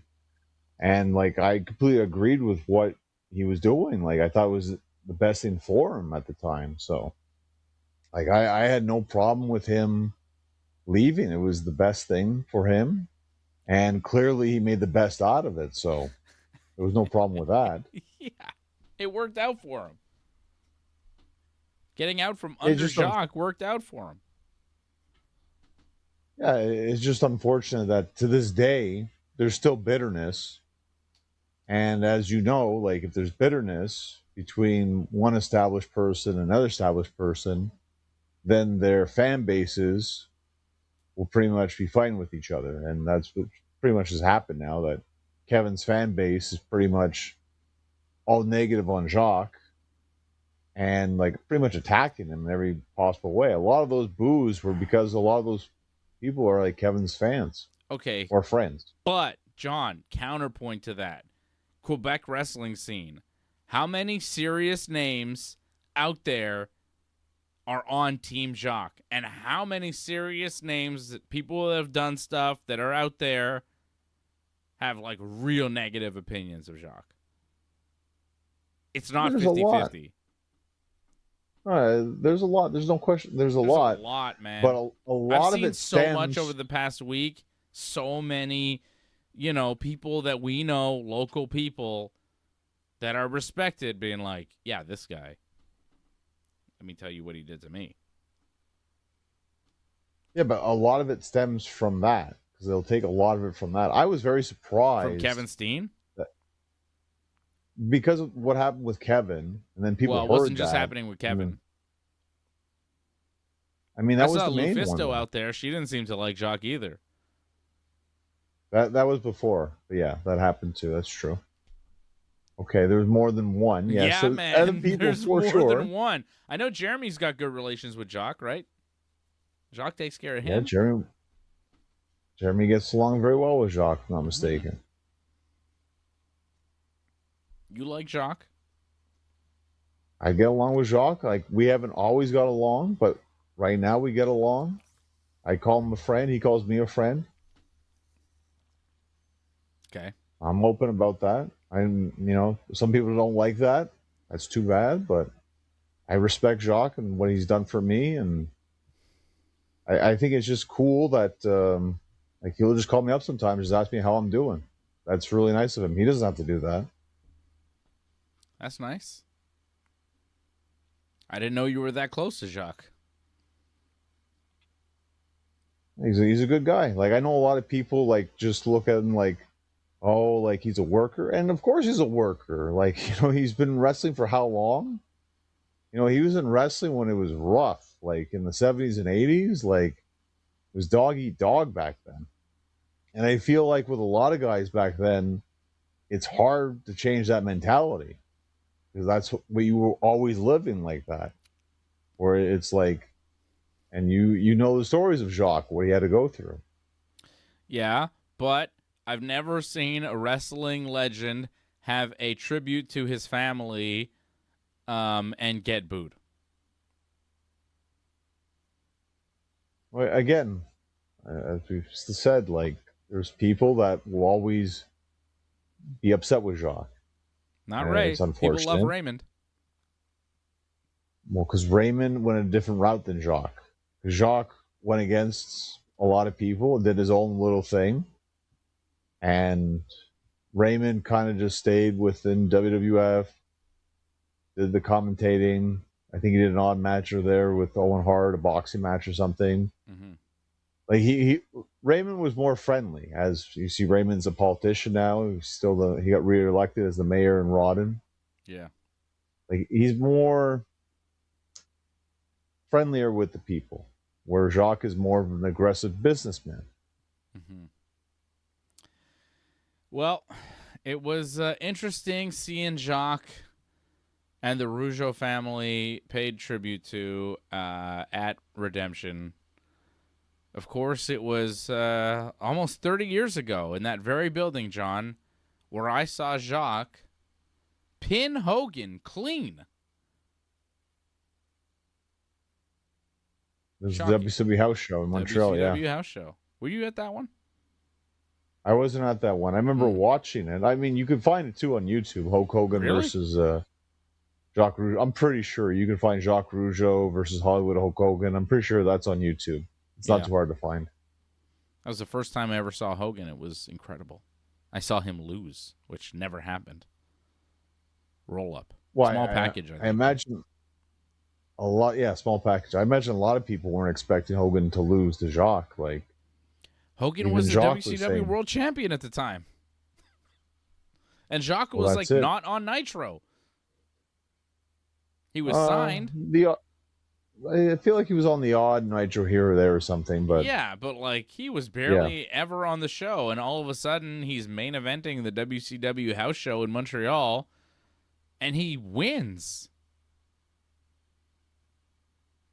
Yeah, surprising, because it's like, are you going anywhere with this? But it was just for that show in particular, and that was really, like, I feel like that WCW run, I know he went back to WCW later, but I feel like that WCW run ended pretty much right after that, almost. Mm-hmm. Also, again, in that very building, on that same show, I saw a young man who I loved back in 1997 named Lionheart Chris Jericho, and almost 30 years later, he's back in that same ring, in that same building, wrestling Tommaso Ciampa. Jericho has been entertaining me at the Bell Center countless times for nearly 30 years at this point. 29 years of watching Chris Jericho at the Bell Center. It dawned on me watching him wrestle Ciampa this week, thinking, wow, this guy is still so good and so fun. And I remember so many moments. I remember Jericho before a Raw or SmackDown taping, they did like a promo where he just like was like running down Montreal, like before the show they ran it so that when Jericho came out he would get booed because he was a heel, because the WWE knew that as a Canadian he would just get cheered, and the crowd saw this promo where he was running down Montreal, and when Jericho came out he still got a huge ovation. We didn't care. We knew what they were trying to do. We knew what was going on. We didn't give a damn what he was saying. Still huge ovation for Jericho. We loved him.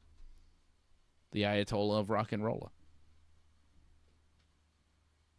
Well, it's funny, like you were thinking about Jericho. I was thinking more about Edge and Christian.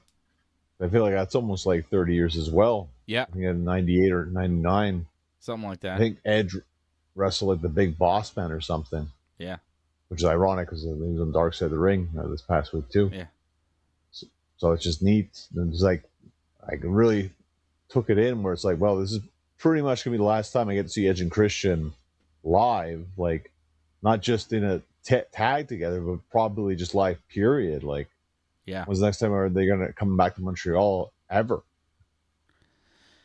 I remember fondly a WWE house show where Edge was the World Heavyweight Champion, and there was a battle royal to determine the challenger for Edge later in the night, and Chris Benoit won. which was a real surprise at the time. And then the main event was Chris Benoit and Edge, which was awesome at the time. So, yeah, seen Edge do a lot of great stuff at the Bell Center and saw him do it again at Redemption. So, very good. I loved Redemption. I would go to another AEW pay-per-view 100%. I would highly recommend the experience. If an AEW pay-per-view is coming to your town, go. The TV, I've been to the TV before. I've been to Collision. I've been to Dynamite. And a pay-per-view is so much better. Like, their Dynamites are cool, whatever, but their pay-per-views, like, they go the extra mile to really kick ass in the ring, and they do. Perfect. Great wrestling. It's where the best wrestle. I got no problem with the wrestling. I just feel like, except for maybe the tag team title match, every match could have been 5 to 10 minutes shorter. Sure. I didn't feel like every match needed to be close to 20 minutes or a little bit over 20 minutes. I felt like every match was like that. Yeah. I also, I don't know about you. I, again, feel like, not that it was a bad match, Omega and Kevin Knight, but that didn't feel like it was the main event of the show. I felt like we had bigger matches earlier on, and it just felt like, at that point, too, especially, I'm just kind of like, well, we'll just get through this at this point. Yeah. But the excitement for Kenny was enough for me. Just to see Kenny do his thing live was like, that did it. Like, I know it wasn't the main event that we were hoping for, but just to see Kenny wrestle in like a, 20-plus minute match. Like, to see Kenny defend the AEW championship in a main event of a pay-per-view was enough for me. How many is he going to have? How many more main event, title defenses, pay-per-view, Kenny Omega matches are we really going to get? I don't know, but I'm glad I got to see one live. It was something. It was an experience. Hell of a weekend, brother. What a weekend. I saw Weird Al Yankovic on Saturday for free downtown, part of the comedy festival, and then Sunday I saw Kenny Omega at AEW Redemption. What a weekend, brother. Such good hair all weekend. Both Al and Kenny. Nice. Good times. And we got a big weekend coming up this weekend with WWE SummerSlam Weekend. I will not be able to do a post show tomorrow because I've got a big weekend because it's also Osheaga weekend here in Montreal, big music festival. And I've got tickets for tomorrow's Osheaga, the Saturday Osheaga, because I am going with my son to see our favorite band, Turnstile, tomorrow at Osheaga, headlining the rock and roll stage. Going to see Turnstile, which I'm so excited about. I love Turnstile. I love their music. I love their vibe. I love the energy. I'm so excited to see this band. They're great. I want to see Blackout. I want to see Birds. I want to see Mystery. I want to see Never Enough. I want to see Holiday. I want to see Underwater Boy. I want to see all those songs. And we're going to sing and dance and have a great time. I can't wait for Osheaga tomorrow. And there's going to be a lot of other bands playing, that we're going to check out before and maybe even after. But we're going for Turnstile. Amazing band from Baltimore. So good. But other bands are playing. Franz Ferdinand is playing. We might go check them out. Apparently, Angine de Poitrine is playing as well. I heard that they're they weren't supposed to play, but it's like some sort of secret last minute because they're from Quebec and they're very big and popular. They had 100,000 people outside when they played a free show during the Jazz Fest. And now apparently they're going to play on the Saturday Osheaga as a surprise thing. And it's a big deal and people are freaking out. So I'll go check it out and see what all the hubbub is about. I'm going to go see some hubbub. That'll be good. They got a whole gimmick. They got like masks and polka dots, and they play like boom, boom, boom, boom, you know, funky instrumental stuff. It's good. I listened to a bit of it before. I was like, let me take a look, see what this is. It's all right. Sounds like very fun video game music. So I'll go check them out. See people go bananas. People apparently go bananas at these shows, and they love it, and they get very excited. So I'll go see that. I'm looking forward to the whole Osheaga experience, seeing the whole thing, going with my boy, and just having a good time and a nice dinner, and then seeing our favorite band. Then maybe fireworks at the end? I don't know. We'll see. Exciting times, man. Cool. Big fun summer. Enjoy that. Yeah.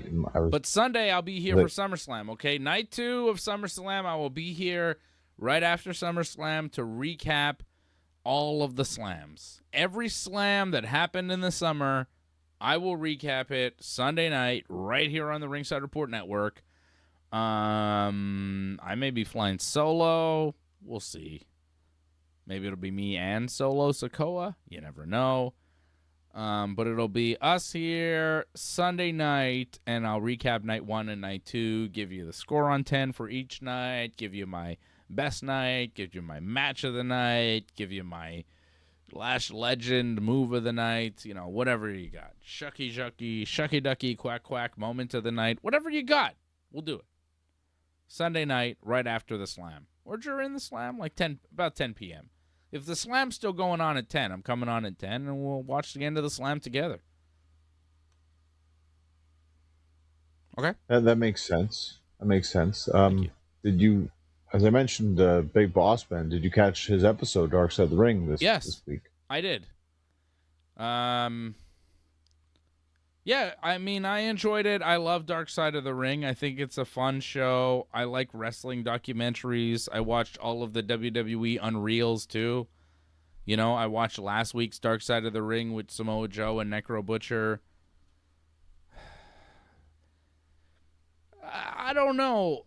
Like, it was okay to... Like, I watched it. It was an enjoyable watch, but I feel like they're running out of stuff to talk about. Like... They're running out of episodes.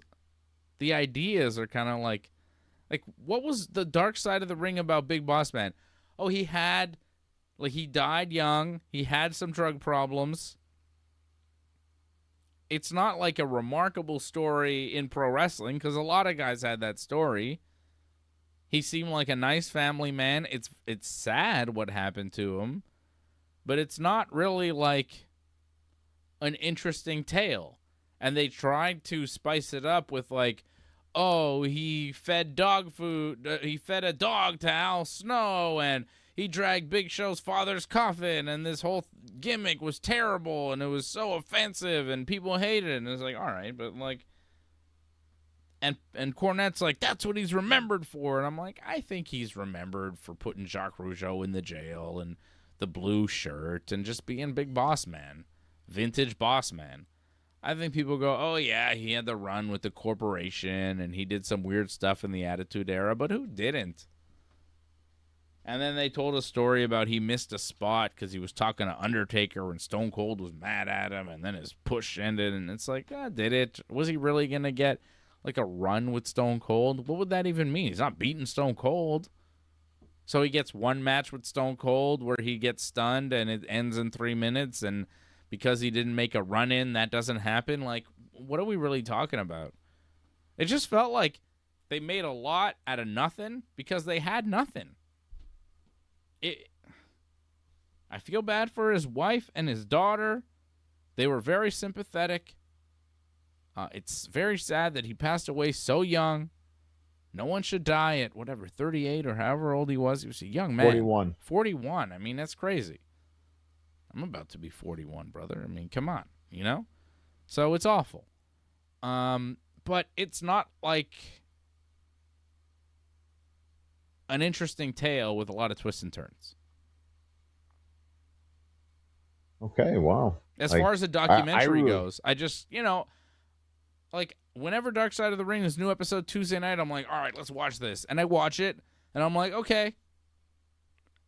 like, I enjoy watching it because I like to see the chronological story. Like, I'll watch the WWE biographies on the wrestlers and the WWE Unreal. Like, I'm going to watch wrestling content no matter what. And for the most part, stuff about wrestling and backstage stuff, like, I'll soak up like a sponge. I'll enjoy it, and I enjoy the dark side of the ring. I'm not trying to say I don't like the show or I won't watch the show. I've watched every single episode, and I will never miss an episode ever, because as long as they keep doing it, it'll be something that I'll consume. It's 45 minutes. It's easy to watch. It's an easy watch. But I feel like they're getting to a point now where they're telling similar stories, and there's no real intrigue. You know, you told the story of Samoa Joe and Necro Butcher, and Necro Butcher's like, yeah, I wanted to kill Joe, and da-da-da. And I'm like, I think you're working right now. And Joe's like, you know, I don't know. I didn't know Necro Butcher, whatever. I thought we'd have a tough match, and it was a tough match, and, you know, whatever. Like, even Joe in his interviews, he's like, why are you doing this documentary? What is the point of this? You know? That's how he came off. He came off, like, very nonchalant, like it wasn't a big deal for him, like it wasn't even a match that he really thought about or remembered. And that was a whole documentary. People do. And it just didn't seem that interesting. For Joe, even. For Necro, it was, you know, the height of his career. And then this week with Big Boss Man, it's like, yep, he was another one. Like, have they done the Mr. Perfect one? Have they done the Rick Rude one? Have they done Road Warrior Hawk? I think they did Road Warrior Hawk, right? Or the Road Warriors? I think they did the Road Warriors. Road Warriors, I think, yeah. Right. But it's like so many guys died young in wrestling. Have they done Eddie Guerrero? Like, is this the show? We're just going to tell you about guys that died young because they abused painkillers. It's like, well, that was a whole generation of guys. Are we just going to break it down, guy to guy? Yes, it was a problem. Yes, a lot of people died. But, I don't know. Am I callous when I go, and? Is that rough? Like, I don't know, John. It just feels like they're telling the same story over and over again. Where for a TV show, I go, okay. Like, I know the Big Boss Man story. What did I learn? He had some kids. I didn't know about his kids. But I could assume he had a wife, he had some kids, they're sad. He died. He was a good dad. Okay.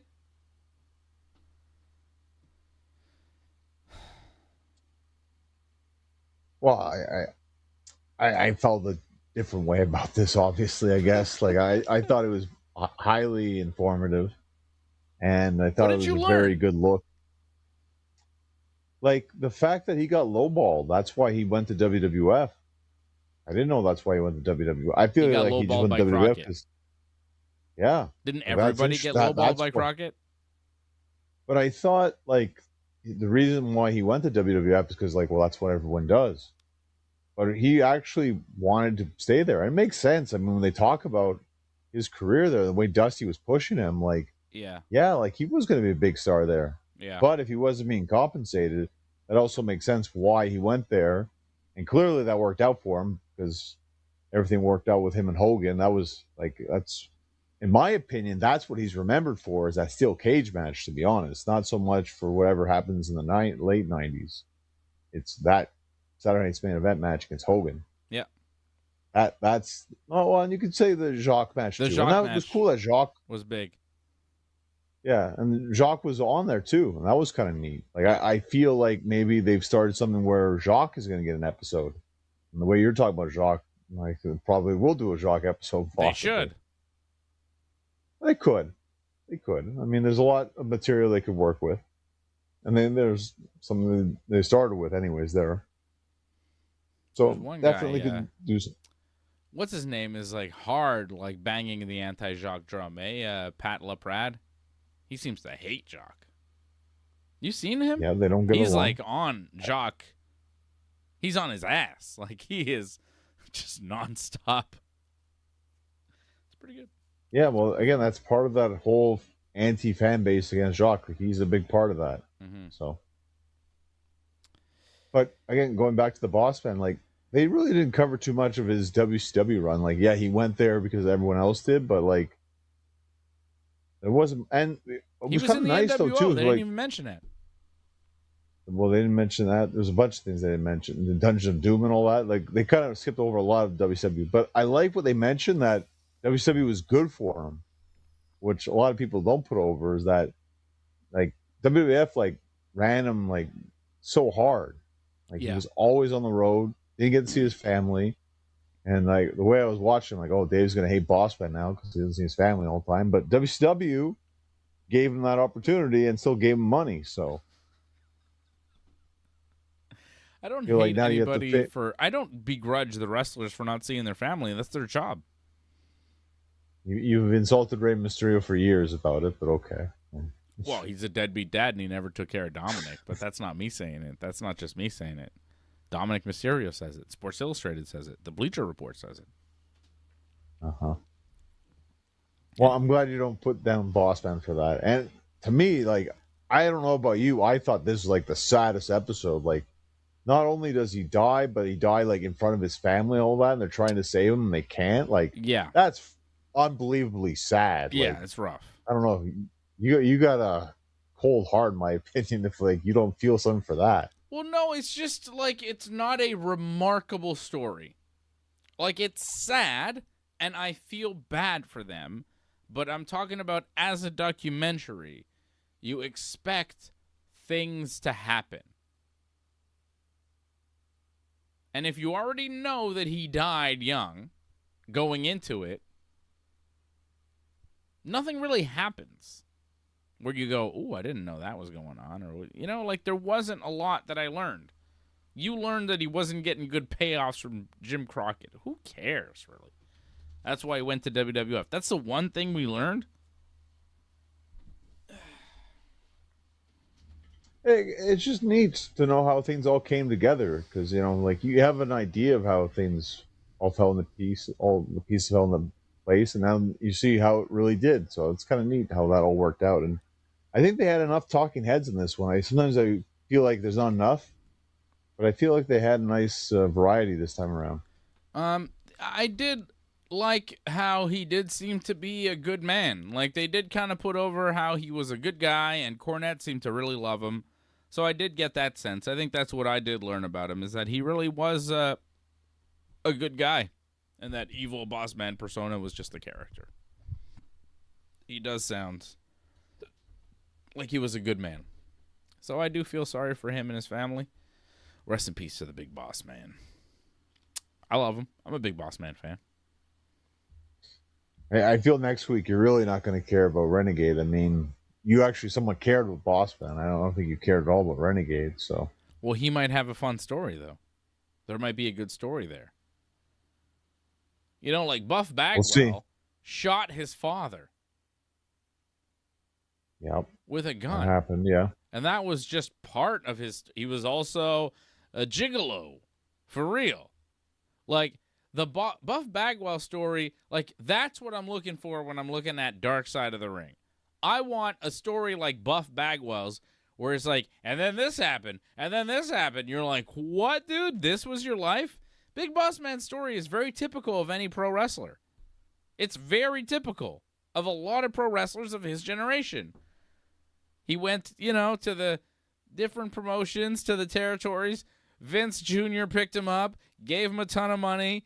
He was on the road all the time. He had to do drugs. The drugs killed him. How many guys have that exact same story? It's not like a remarkable story is all I'm saying. I'm not critiquing the Big Boss Man or his family. I'm critiquing Dark Side of the Ring and like, hey, maybe the ideas, maybe the well has run dry on this show. Because his story, just like Mr. Perfect's or Rick Rude's or many others, it's just kind of very typical of wrestlers of that generation. I'm not wrong.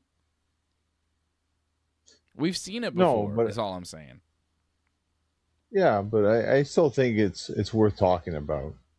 And going back, by the way, to Survivor Series 98, that whole thing with Austin, like something that they don't mention, that they probably maybe should have mentioned, is that the Boss Man already had 2 matches on that night because that was a tournament night, if you remember correctly. So he already came out like 2 or 3 times before that whole thing with Austin was even supposed to happen. And I think he was supposed to go out again, right, or something for the match with the Undertaker. Yeah. So like, he was doing a lot on that show. Like the fact that he didn't come out for that run-in. I don't know about you. Maybe someone should have like been on him, been like, "Hey, go out there" or something. Well, yeah. But no one did. Like, what do you mean? Like, Where's Boss Man? Somebody should say. Somebody. Yeah. Why is no one producing that segment? That whole thing didn't really add up to me. Didn't make a ton of sense. I just, mistakes happen, but I feel like because a lot's happening on that one particular show, I don't feel like that should have been like the end of the world for him. I understand like he felt bad about it. Anyone would, like that cares. But I don't feel like that should have like buried him as it felt like I think he probably felt it did, sadly.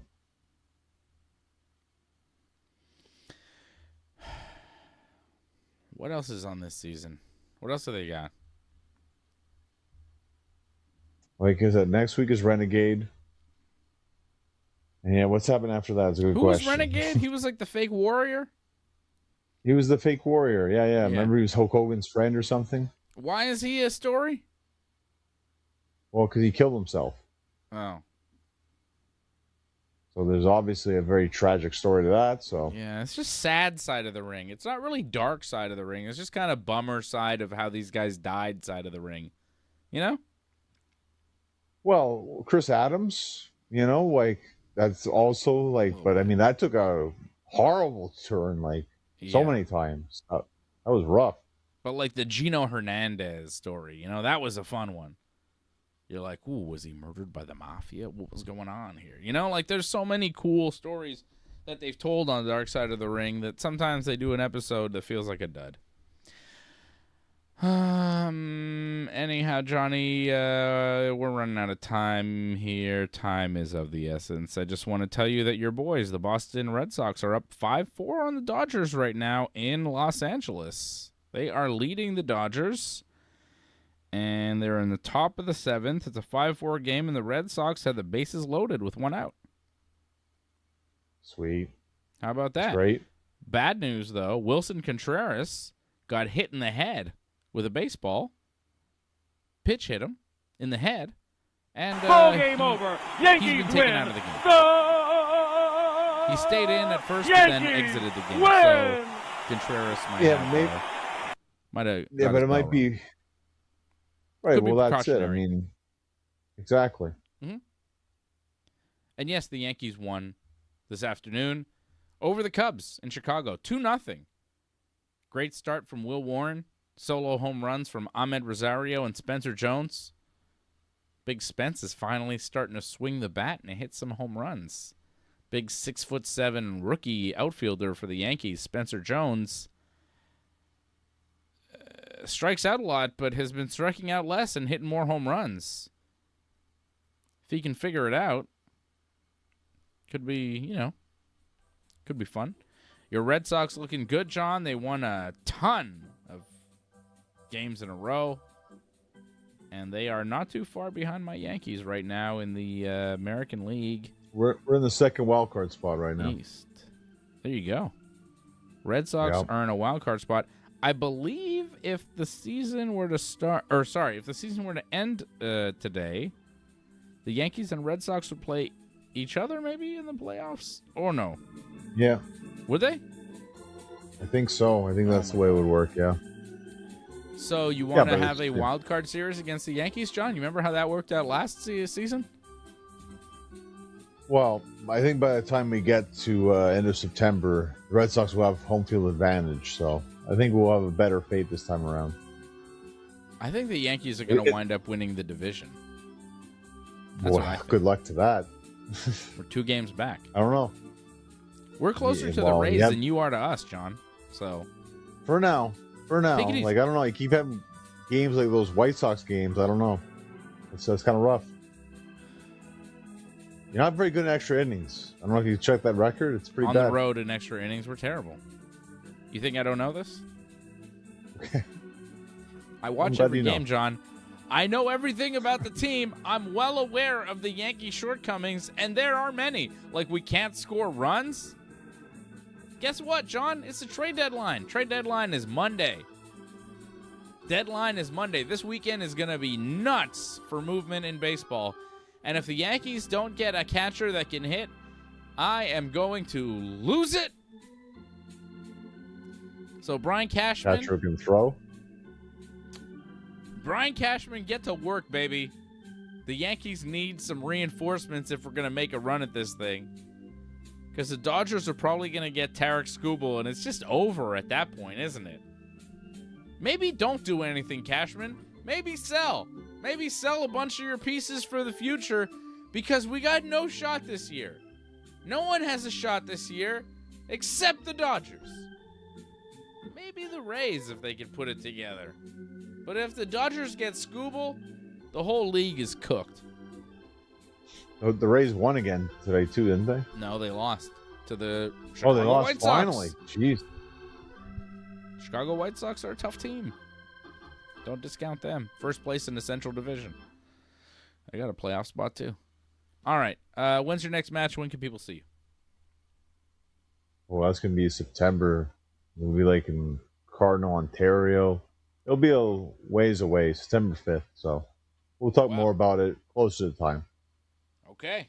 Well, I'll be back Sunday night for some professional wrestling talk after the slam of the summer. And I'll be at Osheaga tomorrow. So if you see me, say hi. We're going to have a good time. Come see Turnstile with me tomorrow.